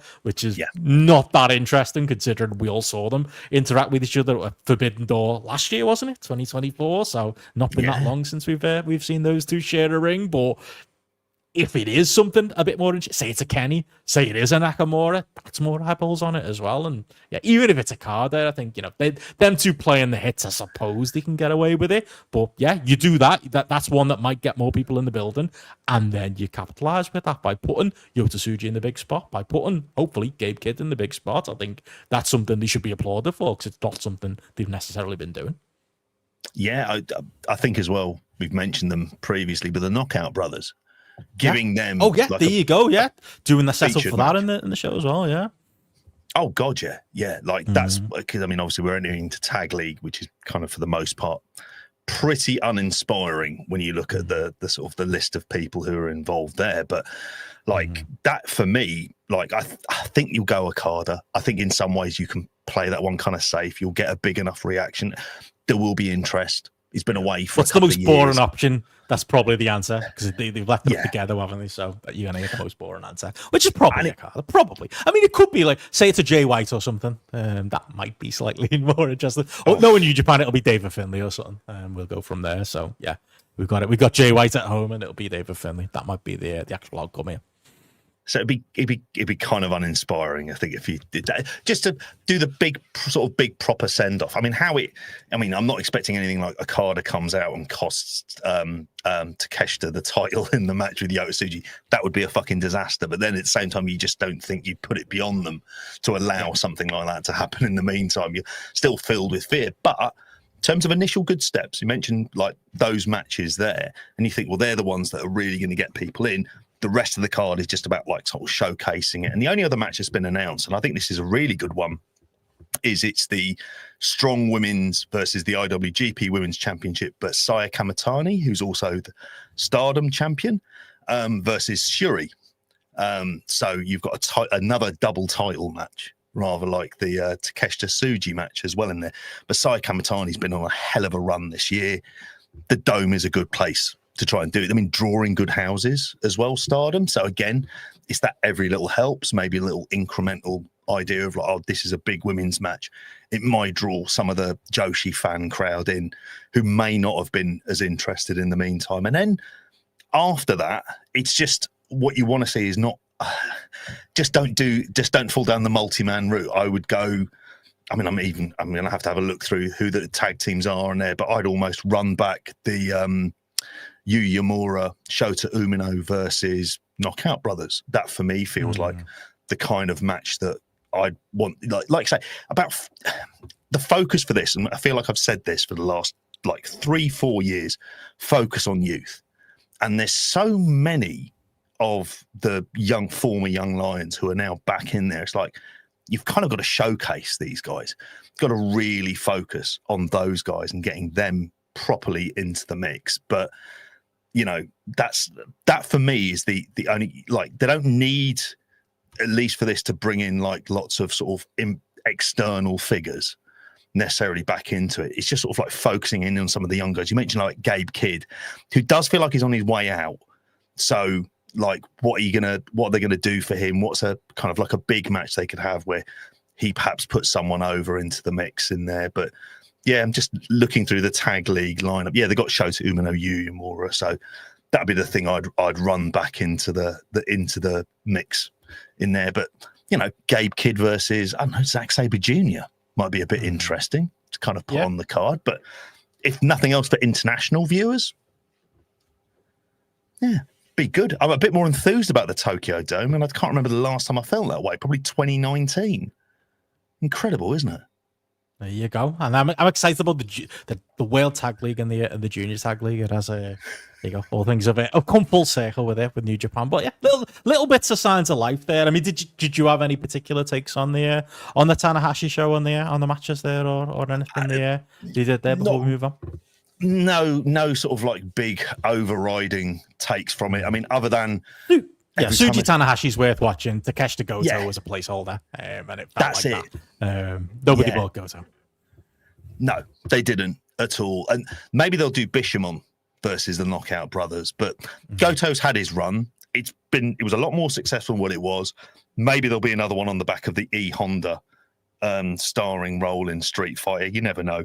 They could go back to it. He's in decent enough shape, but yeah, the Tanahashi Homecoming show was what it was, which was, you know, just like a nice celebration necessarily of Tanahashi. He got to have that match, and he's also getting out at the right time. If we're going to be brutally honest about this, you can see it, and you're just thinking you're doing the right thing. You can push yourself through to January 4th, and then beyond that, rest, mate.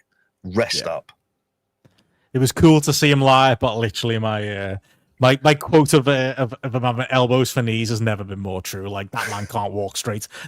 He looked uncomfortable just standing on the apron, reaching for a tag. Like, it was rough to see in real life, but also cool. I got to see him at Korakuen before he retired, so I can't complain.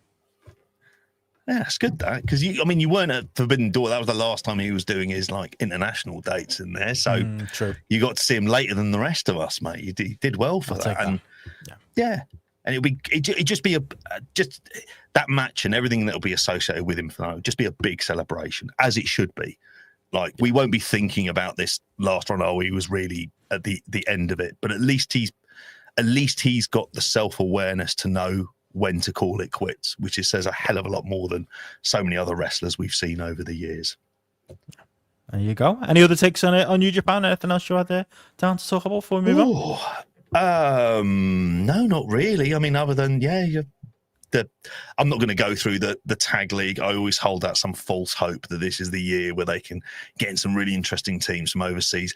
The most interesting person they've got involved as an outsider into this is Shuji Ishikawa, who was in All Japan. He was All Japan booker for a long time, and the fact that they've brought him into team with Despy, it's like, oh, okay, but yeah, Lance Archer being announced was a surprise. You know, having him in there, with Alex Zane. But they've gone back to Monster Sauce a couple of times, haven't they? They occasionally can do it, and I mean that's where Lance Archer should be, really, isn't it? I mean, he's just sort of. Yeah. He's around in the Don Callis family, but he's effectively his 911, isn't he? He's just his bodyguard. There was a Lance Archer mug going for £2 into Duke and JP, and I had your name written all over it, mate. Should have got it for you. Mate, I'd have bought that. I'd have been well up for that. That's good luck. What did it say on it? Was it the Killer Elite Squad or something made of that kill nonsense? I don't know what it was. Yeah, something like that. Okay. God bless him. But it'll be. Tag League is one of those ones that you'll go through. It's when do they do the announcements of the remaining stuff on the Dome, and then we'll have a better idea of then what the number is then at that point. But it'll be a big Dome. And I feel enthused for 2026, knowing that there's going to be like a really big crowd for a New Japan show. And you think about what the Muto show did at the Dome. That did 30,000. That's Keiji Muto, for fuck's sake. Yeah. So outdrawn him already with 2 months to go. So fair play, Tanner. Maybe it'll bring some people back. Like I said, seeing it in Korakuen and seeing it like with my own eyes, you kind of feel, okay, these are the hardcores that are left. And it was very interesting to see, okay, who are they actually into? And like I say, Taguchi was a big person they were into. Robbie X was a surprise as someone they were into. Gedo and Hiromu was a team was something people were into. I'll be honest, I mentioned it before, the House of Torture stuff. Wow. It did actually get heat, but I was kind of thinking, okay, the people who are here, who seem to have a smile on their face while they're booing the House of Torture lads and Dick to go and as nonsense, are they not representative? Because there's also, another 30% of people who aren't there anymore, who aren't coming anymore because they don't want to see this stuff. Maybe that's something to consider, but it did feel like the people who were there were invested in these guys. So hopefully the people who maybe some of this stuff has chased away will come back for the Dome, and like I say, for those more positive announcements as far as New Japan goes. But like I say, I'll be back there hopefully next year, so I'm going to be keeping a closer eye than normal. So New Japan deserved a little bit of pride of place this week. Oh, sorry. Oh, no, I was going to say, when you were in Korakuen, did you speak to good close friend of the show, Chris Charlton? because he was doing Couldn't see him. play-by-play, wasn't he? He was hiding, mate. He was hiding wherever he was. I was trying to keep an eye out where he was, but didn't spot him, unfortunately. But another great chat, But he's a Japanese audio wrestling legend. I'm a British audio wrestling legend. We could have got a picture like him in the beach park. Was it outside Ribera? Yeah. I'm sure that is a real photo that exists somewhere. Oh, well. Maybe next time. Maybe I'll catch him. Oh, God love him. Fucking hell. It was him and Francesco Akira on commentary, which is like a novelty. Yeah, I think I saw him knocking around in the match, but yeah, he gave me that look where it was like, "What are you doing here?" You get that, like I get that in Bangkok when you're walking down the street. You smile to the locals and you see another Westerner and you both frown at each other. It was a bit like that in Cork, and it was like everyone was very suspicious of each other. Why are you here? What's going on? You're not local. It felt like that. God bless them. That's how it should be. Westerners staring at each other like the way Maggie Simpson would stare at the other baby that she had the feud with as they go past the window. We're all looking at each other going, fucking tourists. Again, I get that in Bangkok as well. But speaking of things being the way they should be, we're going to catch up on some WWE as well, JP. And I did think you did a good job keeping that card, the beloved Matthew Edwards. It is just you kept him on his toes, I would say, as far as not going too far with the praise for. I can't even remember what the fuck was it. Crown Jewel, was that the name of the last WWE proper Crown PLA? Jewel. That's how long it's been. Yeah, sorry, mate, my absence forced you to watch a Crown Jewel from fucking Australia.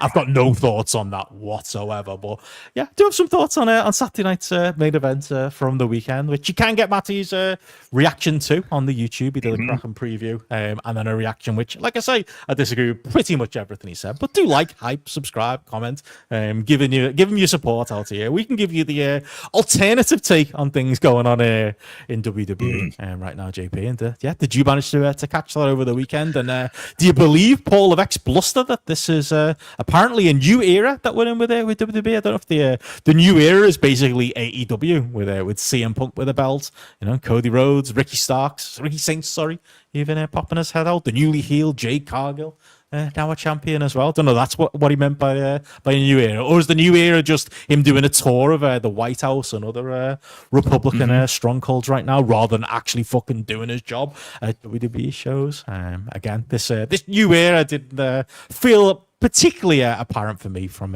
Saturday night's main event this weekend. Well, the main thing to remember, mate, is they do stories. They don't do matches. They don't, though, do they? It's fucking bollocks, isn't it? Like, what are they on about? Again, I'm not having to go off that. I feel like his name's coming up, but his ears will be burning. I'm gonna get either an angry text or an angry phone call at some point here. But like, they don't. I hate that. That's proper old wrestler speaking. It's the type of thing Bully Ray will talk about. It's like, wrestling is about storytelling, not about the athletics and not about your great matches. Like, what's a great match if not a story? And what are these stories that exist that are apparently so fucking detailed and are so like they're just so high culture and so above what these dirty dirt sheet wrestling companies like AEW do? You don't understand our complex stories. There's nothing complex about it. Wrestling is the stupidest medium possible for telling stories, and even then, I don't think WWE particularly tells stories. Like, if either company is the company right now that just puts matches on for matches' sake, it's WWE. Like Jey Uso versus CM Punk. Did nobody think through that might be a bad idea to put them in a main event of it? Again, it was only a Saturday night's main event, but throw them out there with minimal build and make that the world title match. Could they not come up with anything else like this? What are the stories going on in WWE right now? If anything, as I've heard Meltzer say a lot recently, AEW is the one that does the stories. They just do fucking too many of them. Hangman Page loves a good story. Samoa Joe loves a good story, as does the majority of the AEW roster. Like, what are these stories that are supposed to be so intellectual and so intelligent that are being told on WWE programming, JP, that we're just not getting? I don't know. I don't know what these stories. I don't know what these stories are, because I wouldn't even say it's about stories. It's about entrances and the odd moment. That's really what everything is about. And then charging the highest possible ticket price that is humanly possible. Oh yeah, that appears to be the main aim of the game in all of this. But it's got nothing like storyline wise. I mean, because that was the weird thing about Saturday night's main event, wasn't it? It was just a series of matches. Yeah. It wasn't like it was filled with like kind of traditional angles and like everything else coming out from it. It was a series of matches, which is it's weird for them to be doing that, but that's how I kind of came away feeling from it. And Jey Uso, man, Jesus Christ. I mean, we were spot on about him. And geez, just what, like, I'm sure he's heard of Rick Rude. I'm sure he knows what like a slow neck breaker is, but he just looks so fucking uncoordinated. And the last couple of minutes had a bit of juice to it, but that's what the audience, a WWE audience, is conditioned to go along with. But it was, yeah, I had it on. It was there, like I say, it was content. I just can't get enthused by it. And I can't help but feel like they need to have a moment. And I was always hoping with the sort of the ESPN to put a bit of pressure on, going, paying you a lot of money, can you put in more of an effort than this? Because I think that's what it needs, because it's so unengaging. I don't think Logan Paul deciding to join the Vision or whatever the fuck they were going along with that on Raw is the direction to go. And that just feels like quite a lazy way to get to a main event. Yeah, it was like, again, listening to Matty's reaction to it, like where I did agree with him was like structurally, I thought Saturday Night's Main Event was actually one of the better Saturday Night's Main Events, because it didn't feel, you did have the ad breaks, as you will get on these things, but like they felt structured a bit better. They felt a little bit like things had more time to breathe. Having the less matches, as I know Matty talked about on his preview and predictions, massively helped as well. Unfortunately, though, that kind of happened because it felt like they couldn't be asked. It felt like there were no angles, there was no development, there was no nothing, because they're not asked anymore, because Saturday Night's Main Event is not as important as it was a year ago. So, like, it was weird. It was like you got that, in a roundabout way, fixed the problem that Saturday Night Main Event has had, where there's been almost arguably too much happening and too many things crammed onto the show, to this one where it was structured really well, but the things that happened were just so underwhelming that, like, how could you come out of it with a take? And yeah, you start with that main event. I guess the take that I can give you is that Jey Uso is, as you said there, he's everything we said he was. I honestly didn't mean it as a slight when I said it. He's Hacksaw Jim Duggan. He's that type of wrestler where it's like he's massively over, and it's fucking great that he's gotten that over, and it should be applauded. As I try to cover myself here, like that he's gotten that over, and he's gotten his catchphrase over, and that people are invested in him. Like, and people do love Jey Uso. Like, I think it's genuine. I think that WWE fan base genuinely love Jey Uso, but it is also true that Jey Uso is not a top-level singles wrestler, is not, despite the nickname, a main event wrestler, is not somebody who really, can long-term be in this spot, because, one, he doesn't have the ability to be in this spot, and again, we know WWE isn't the work rate promotion, we know, it's different. There's different emphasis, even if you don't believe Triple H's storylines nonsense on how they book things and what matters on their TV versus what matters on an AEW's TV. But like, even at that level, you still need to perform, especially now when it is like a Saturday Night's Main Event like this, where it is just a collection of matches. Like, there's a lower level, like, if there's a as bad as it can possibly, they can be allowed to be your main event of a show. And that line, is we always talk about it, the 3.5 minimum to 3.75 ceiling, those types of overly structured WWE main events where it is, finisher, kick out, opponent's finisher, guardrail spot, finish. Like, there's only so bad those things can be. Jey Uso is just always that little nudge below even that, because he's just not a very good in-ring wrestler, even for, what WWE emphasize, and even for all his positives as far as,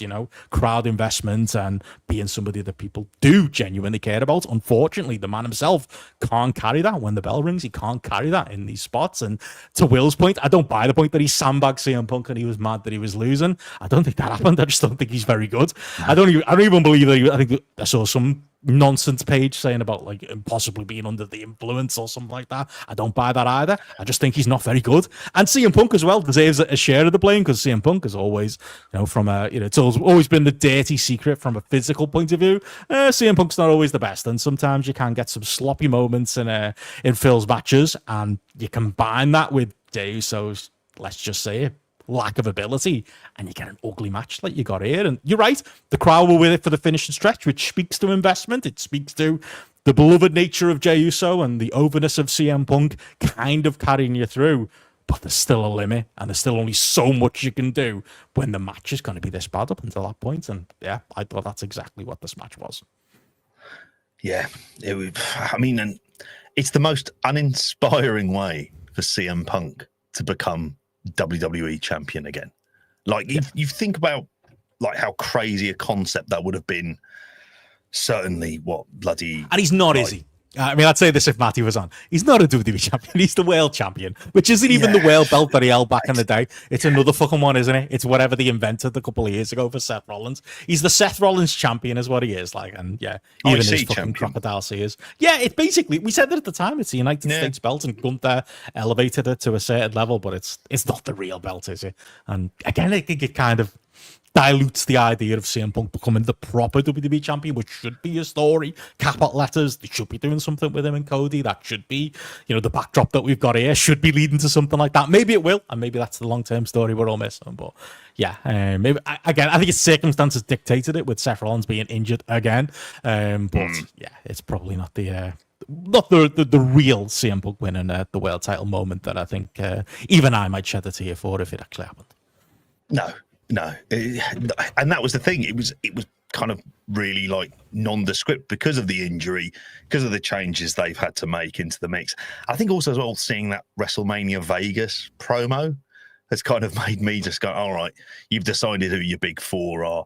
And these Which is interesting, the Punk's in there. Yeah. Did you see he got his mark picture with Triple H? So there you go. He's clearly one of his boys. He sees him at that level. I mean, Punk also said in an interview this week that he's doing the best work of his career in WWE. So, I don't know if that's the Kool-Aid talking, or he's just being a wind-up merchant. I think it might be a little bit of both. I think that's what working within an extreme corporate structure has kind of done.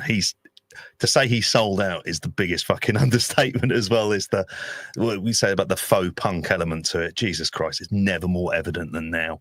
It's like watching what bloody Johnny Rotten has become since like leaving the Sex Pistols. It's just like, oh my God, yeah, just like this complete taking the money shill. And he's happy to.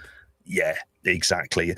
And I think that's the thing is I'm unenthused about the future direction for it, because I don't expect Logan Paul to beat him seriously. I said with Matty, I was like, the goal should always be Bron Breakker winning the title and winning it at Mania if you're going to try and go to pushing someone in a new direction.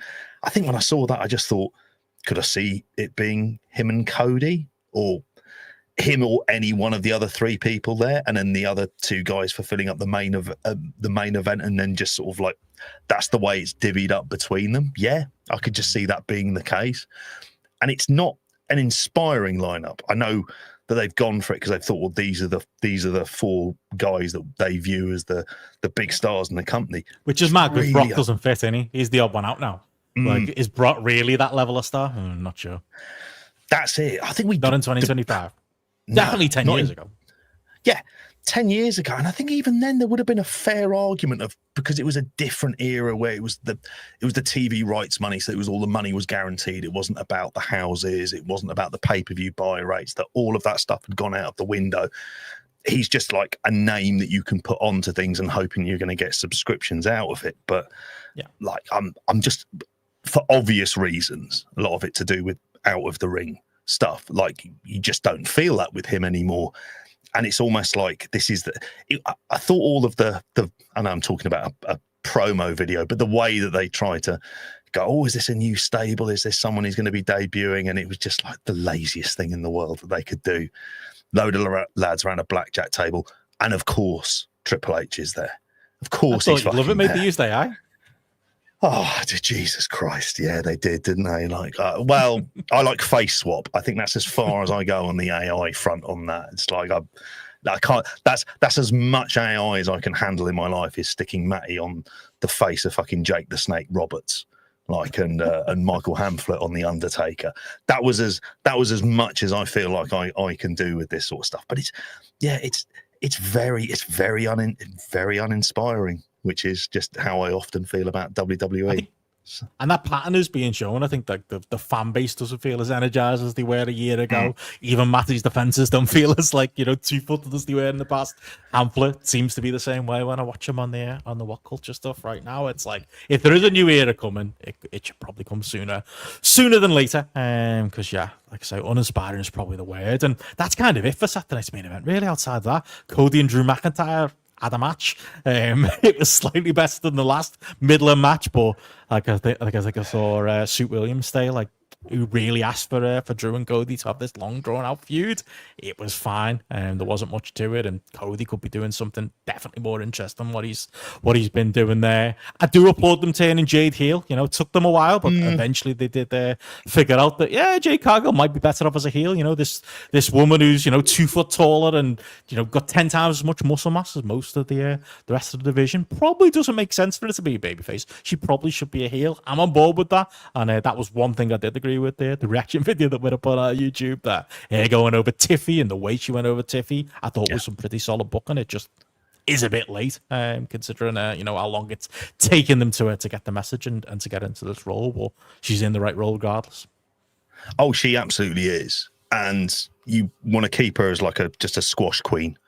And I go as far as even to give her a baddie style stable, because that was never something that AEW exploited properly. And it always felt like it had that weird little bit of potential to it. But then various other issues with her just kind of meant they never were going to go down that route. But this is, like I say, it's too late, but it's better that they've done this now. I'm not convinced that she's ever going to reach the levels of stardom that we all thought that would be the case when she was in the WWE machine. And I mean, it's probably a bit late to go over this, but I mean, they missed the boat by not having her go into NXT, kill there, get some reps in, get used to things, and then from there, bring her up to the main roster as this kind of like undefeated killer. Instead, they went down this whole other route. I mean, Matty said on the reaction video that the way that it looks is that Bianca Belair wins the Rumble. They have their blow-off match at Mania. It's the thing that makes sense, isn't it? Yeah. Tiffany Stratton isn't going to be particularly hurt by this. It's kind of like you say, I haven't got stories. It's kind of just like booking 101, isn't it? Like for what they're doing there, and in some ways with a Jade Cargill, that might be the best option. Is just to keep it incredibly fucking simple. Makes sense to me. Well, it's the thing they haven't kept simple, and the other headline coming out of the show, because we don't have to talk about Dominic Mysterio going over Penta again in the 4-way match. And Miro, who's another one who is, could you see his quotables hitting the headlines this week, where he got cornered on whether he was refusing to job in AEW. He was like, no, I lost loads of times in AEW, like that time I lost to Bryan Danielson, and that time I lost to Sammy Guevara. And all those other times, and like, only for most people with sense and memory to fact check and go, no, mate, they are the literal 2 times you lost. There's a reason you can't think of anyone else, because nobody else exists. But it's the dirty dirt sheets telling dirty lies, JP, about Miro. But he seems a lot more willing to lose within WWE. I'm surprised it wasn't him looking at the lights and in that one. But that's all there is to say on that. The other big headline was obviously, this Cena retirement tour coming to an end here. And if you thought they might have some inspired booking for that, you'd be thinking otherwise, JP, as we have a tournament again. Which program are we watching here? Is it AEW? Is it WWE? No, it's WWE, a tournament for the right to face John Cena. And it's of course a who's who of people in this tournament, and one ringer who I'm almost certain it's going to be, but I await your thoughts, JP. Who's it going to be? When they did the tournament for this, it was like, Jesus Christ, they're trying to wring every ounce of this as well, because I think they're in Boston. Is it Boston next week on Raw, and that's where they're going to be doing the announcement for it as well. I mean, there's a lot of the talk that Matt Cardona is going to be someone who's going to be in the mix. Dominic Mysterio is getting heavily touted, along with Gunther. I think are the two that they've seen as being like sort of like possible announcements in there as well. I mean, I think they might go with Dom. I think that might be what they end up doing there. But it was just like, filled with competitors from Raw, SmackDown, NXT, and maybe even some faces who don't work here. And you're thinking, what, Joe Hendry, like Matt Cardona? That's really as far as this goes. Nick Nemeth, like, fucking Jeff Hardy or whatever. It's just like, well, it's Jeff Hardy might be interesting. I mean, it would be a name, but it just sort of goes to show, like, the fact that they're just sort of pulling this out of their asses, how little of a plan and how little structure there has been to this overall retirement tour, which we've got, mentioned valid criticisms of the Tanahashi ones where he was kind of going through the motions and stuff like that. But you sense that at least it's building to a culmination at the Dome, and it feels like there's this there's this real sort of groundswell of emotion and things like that. And I think they just sort of they burnt their bridges somewhat along the way. Crown Jewel notwithstanding, because that worked for the moment of what it was. And I think that without going into the job of it, it did exactly what people wanted to do. But yeah, that's a funny one. Chris mentions there in the chat, get Tanahashi to come in as a trade for getting Nakamura in. So you finally get John Cena versus Hiroshi Tanahashi. I mean, it wouldn't be the spectacle that we would have kind of hoped for at one point when Tanahashi was labelled Cena-Hashi and whatnot. But I think, I just can't get I can't get enthused by it. I'll be probably more into it when it gets nearer the time. I don't know your thoughts on it, but the two that I'd be kind of going for would be either Dom, because I think there's a lot of sort of juice they can do for that, and he feels like he's the hottest heel character in the company, and they could really use this. But also at the same time, I know Matty says the one title he hasn't won is the Intercontinental title. So if he puts that on the line, then he gets to win that. You get to take it off Dom. He's got the AAA mega title anyway. He'll end up back with, other belts in the future. There could be that direction. Or do you go down the Gunter route? Do you reintroduce Gunter into the mix? He's had his operations and stuff now at this point. At that point, do you just, say, okay, and then you have Gunter go over strong? I mean, if you're going to put a shotgun to my head, I'm probably more likely to say Dominic Mysterio. But it just sort of came out of nowhere. The idea of a 16-person tournament for the right to face someone in their last match. I mean, Jesus, not even New Japan did that. We're talking about 2025 booked New Japan aren't doing something like that. So, yeah, it's all ending on December 13th for Saturday night's main event as well, which, given how much they kind of half-assed so many of these at this point, are they going to be, how are they going to go about this as well? So, yeah. I don't know, mate. I can't. I see a lot of WWE stuff, and it's hard to feel kind of enthused through it. What the interesting thing about this is Donald Trump going to be in attendance? Is Vince McMahon going to be in attendance as well? Because I think those options are going to be really interesting to see. Oh, okay. Are they actually going to do something here, with those guys turning up on TV? Yeah. Wouldn't fucking surprise me in the slightest. Incredible job filibustering there, JP, as StreamYard there. Threw us for a loop there. But yes, I agree, basically, is what I was going to say. I mean, I think Gunther's the ringer for me. I think that's what we're building to. It's pretty uninspiring as far as the WWE booking goes, because we've already pretty much done that with Goldberg. But I could see Cena wanting to go on his back, and for it to be at somebody like Gunther. Obviously, the Dominic Mysterio matches is one that I think would be fun to see, and I think Cena would have a good time doing it. But I think they'll get to that another route, I think, and we'll get both. We'll get a Dominic match and we'll get a Gunther match, and then outside of that, yeah, I'm with you.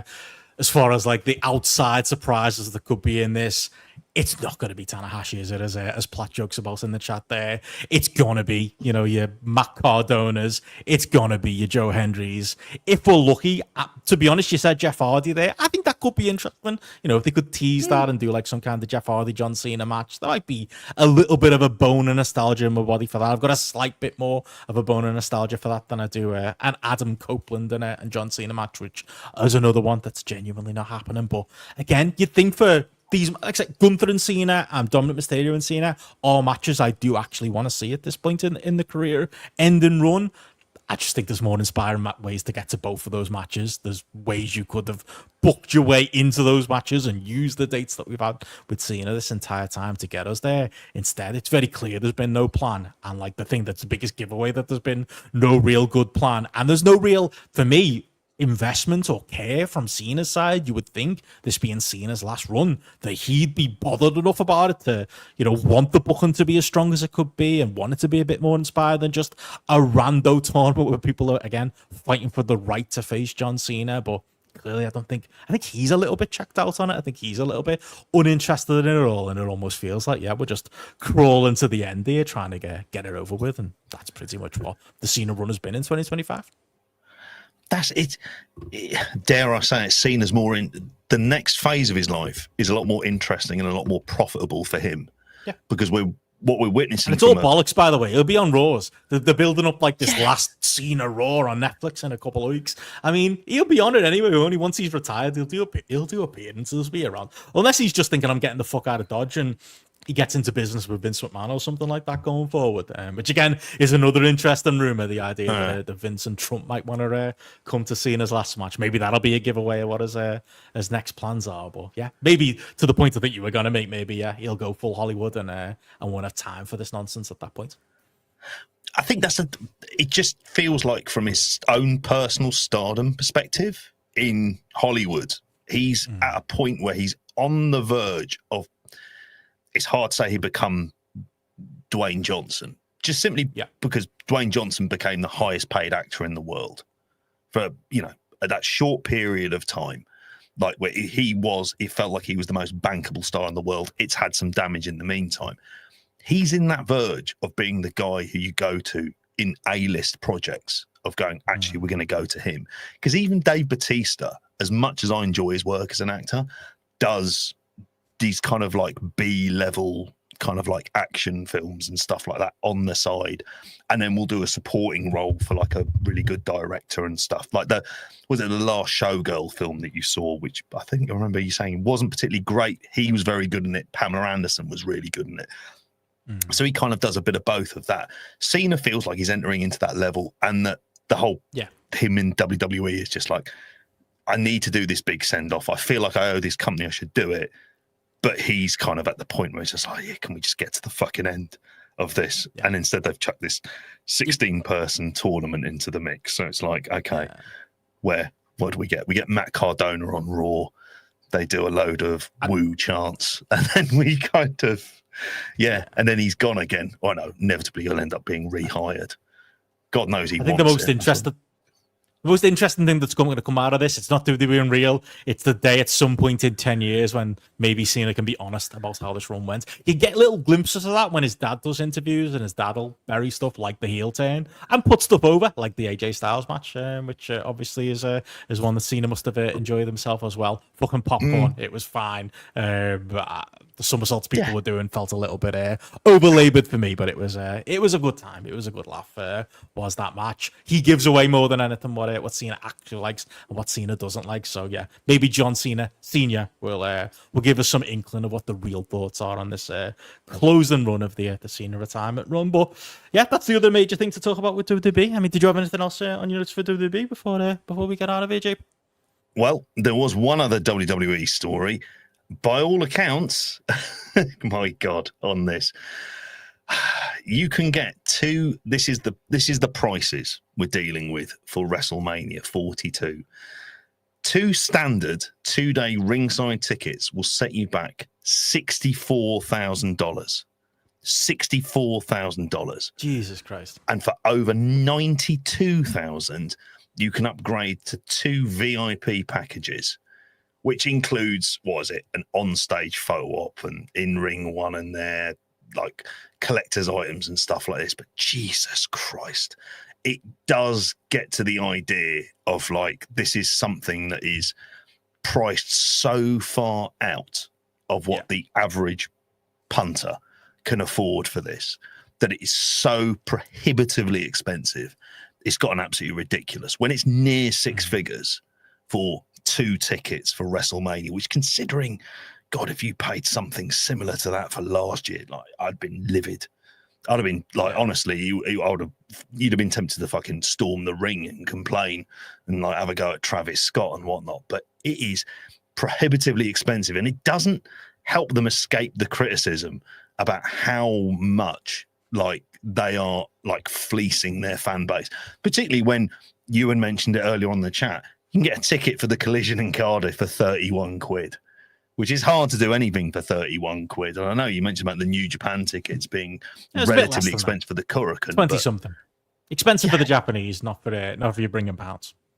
No, exactly. But like this is it doesn't make it like it doesn't make it like a kind of like fun experience to know that they're the kind of level of prices that you're going to have to pay in order to go for this. And then obviously they're not going for a year, which then my immediate thoughts when I saw this story was AEW that year they go and do Saudi Mania, do that stadium show, make sure it's like appropriately priced and say, look, here's a WrestleMania. It's not quite a Temu WrestleMania. It's better than that, but we're going to charge a lot cheaper prices. We're not going to try and charge you near six figures in order for the privilege of it. But fuck me, what a price!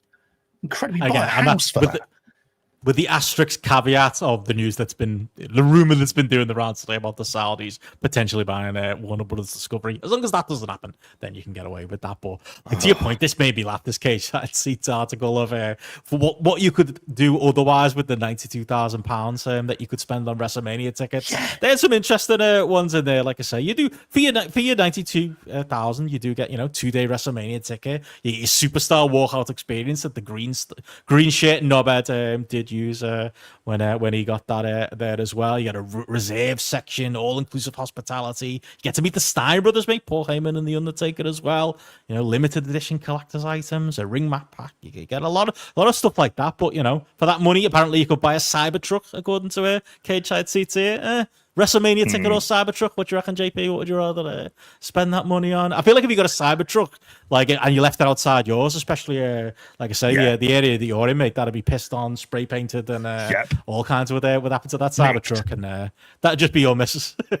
She just tear it to pieces for that. But like fucking hell, that those Cybertrucks are ugly as well. They looks like one of the cars. But you could sell it, couldn't you? Yeah, you can make a profit, compared to your WrestleMania ticket.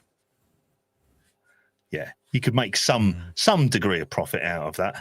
I mean, the next two, one of which you're doing, really, aren't you? I mean, it didn't cost me £92,000. I got to say, no, a year-long trip around the world. I mean, that's a proper round the world, living it up in fancy. I'm in very much a specific corner of the world, mate. That's where I am. Yeah, that's true on that. What was the saying? Was it to a couple of travel bloggers on here of a next Meridian expedition? So it can range between 10,000 to 80,000 plus per year, and do a mid-range one for 35,000 in there as well. But they say also you can just do it for 6 if you're doing it as a backpacker in there. And then, the last one on there, the brand new home on there, which is where though? That's the question. If for $92 American dollars, like that $92,000 American dollars, that doesn't seem like a lot these days. Oh, that's it, isn't it? You're talking right. So if you're going to Detroit, I think the thing to remember has been that Detroit prices have been down because the town was incredibly depressed since the auto industry effectively up sticks and moved overseas. So, you can get some stuff slightly on the cheap for that as well, like a bit of a fixer-upper. I'm sure you could buy a place in the UK for the same price for like Hartlepool. Don't know if you really want to live in Hartlepool for it as well. Like there might be a couple of places. I've never heard bad things. Is it a bad place? Never heard that. It's just a fucking awkward place to get to. No, and I don't know how much work is going on there. So unless you've got like something set up on there, but you can buy, I'd imagine even then in this country, like the way house prices going up here. Andy says they're 92 grand for a two-bed house in Rochdale. Jesus Christ. Him and Jeff would be sourced. See, that would be, exactly. But still, that's like it's one of the things in this country. You used to be able to get like a 4-bed house for like 50k. That wasn't that long ago. Maybe I'm just living in an alternate universe for it. But I feel like my mum and dad bought one in Bootle for about 9k in the early 90s, and it was possible back then. Yeah, exactly. They were giving away houses, weren't they, at that stage? But all of which I would say at least have got some sort of resale value than meeting Mark Calloway on a VIP package, having watched a couple of bang average nights of WrestleMania at ringside, and then meeting the Steiner brothers who wouldn't piss on you if you're on fire. Like you sort of look at that and go, nah, you can keep that. But then there will be people who'll buy it. Like if nothing else, there'll be corporations who'll buy it, and they'll be like, they'll be giving away some of the tickets as prizes and whatnot. That's the only fucking way I'd end up with one of those things if I won it. And even then, I'd really consider, do I fancy going, or should I just flog this on? Probably the latter. Make a few quid. Yeah. There you go. That was your plan with all the merch that I was seeing in Japan, mate. I saw your business plan going. Extra suitcase, bring it back, flog it. That's the JP way. Always going to be a wheeler dealer. But yeah, if you got £92,000, don't spend it on WrestleMania tickets. That's God, no. That's very much the lesson here. And also, yeah, don't. But I mean, just nightmare blunt rotation, isn't it? Being sat there with fucking the Steiner brothers, the Undertaker, and his annoying wife, like. Let's just not do that. And again, she's not the biggest problem there. I think Rick Steiner and Undertaker are two people I would not even want to be in a room with.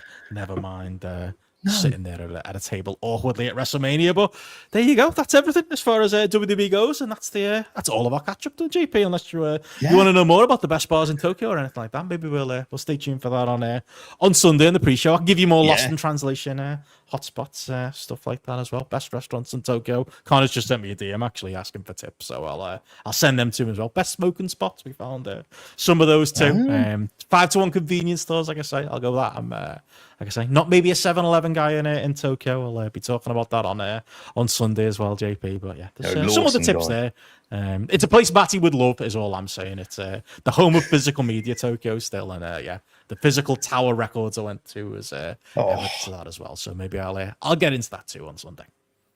Yeah, that sounds awesome for some of that stuff. It just makes me jealous about having not been to Japan, but that's a proper bucket list thing that you've managed to tick off there. Good time to convince the wife, JP, I'd say, pounds doing strong, it might not happen again, we might, we're getting double the value we did 10 years ago compared to the I don't know how strong that pound will be, mate.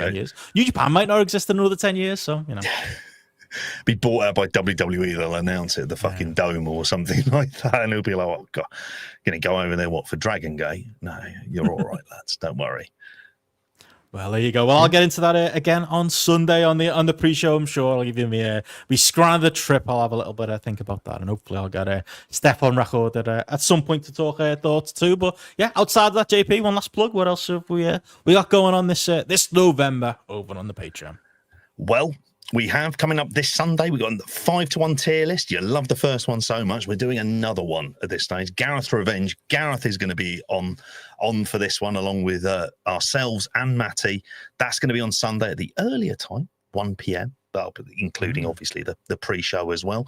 Week afterwards, we got Marty Ellis, King of the Mountain show, which I'm really looking forward to. Interested to see what he's going to come up with. Hopefully we'll find that out this week. Afterwards, on the week after that, before Full Gear, you're going to be having a grapple quiz, which I'm going to be curating. So I need to pull my finger out my arse and get some... The Geezer quiz. Looking forward to it. Geezer quiz for this one. And how to ask Matty questions about the history of all Japan, just to see how many of these things he'll test out. Won't be as Fed influenced, but I've got a few little novel ideas that I'm looking forward to seeing if I can have them come. It was weird that on the way into Japan, it was part of the question they asked me. It was like, what date did Masawa Kawada happen on? It was just part of the entry. So get Matty to answer those questions, otherwise he can never go to Tokyo. Exactly, yeah. Do him and they make you watch to get through customs. You have to watch Masawa Jumbo when he pins him in 1990. Yeah, it's goes. Yeah, there you go. There's a bit of Japanese history. Now you can go through. But yeah, we're going to be doing that on the Saturday. That's the Johnny Ace. That's what you got to watch. Oh, Jesus, that'd be a hard watch. And then finally, we're wrapping up on at the end of the month with Kid, a Grapple 6 tape, which again, not again. Why does it sound so? It looked great written down. It's supposed to be a put on mixtape, but it doesn't sound like that when you say it. I need to rethink that. No, you don't. You leave that as it is. Is there a sickos here, JP? Is there a 1 hour 30-minute sickos we could add to the playlist for that one? That'll be a dark sickos tape, that one, I'll tell you. That'll be one that you just think, how do you feel after? You wish you'd done the sickos? No, I was sick though. But yeah, it'll be absolutely fascinating. Say 6 matches of the career of Sean Waltman, aka 6, aka 123 Kid. So that's coming up at the end of the month, and obviously all the other goodness like regular live spotlights, weekend shows that are being thrown into the mix, and all the other little bonus shows that come up in between. So yeah, if you want all of that goodness, where do you go to? Go to patreon.com/grapple or youtube.com/@grapple.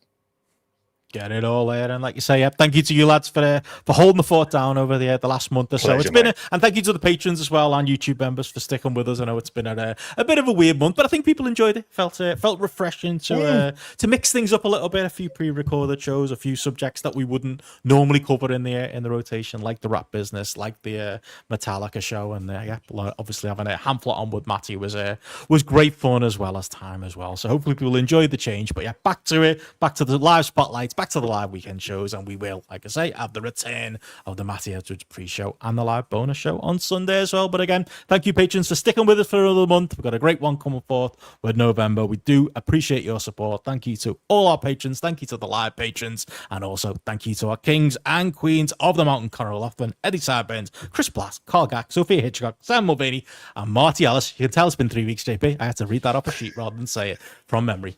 We'll be back for another show at the end of the week. Weekend show. That's it. Friday. See you then. Still rusty. Good night, up. Bye. See ya.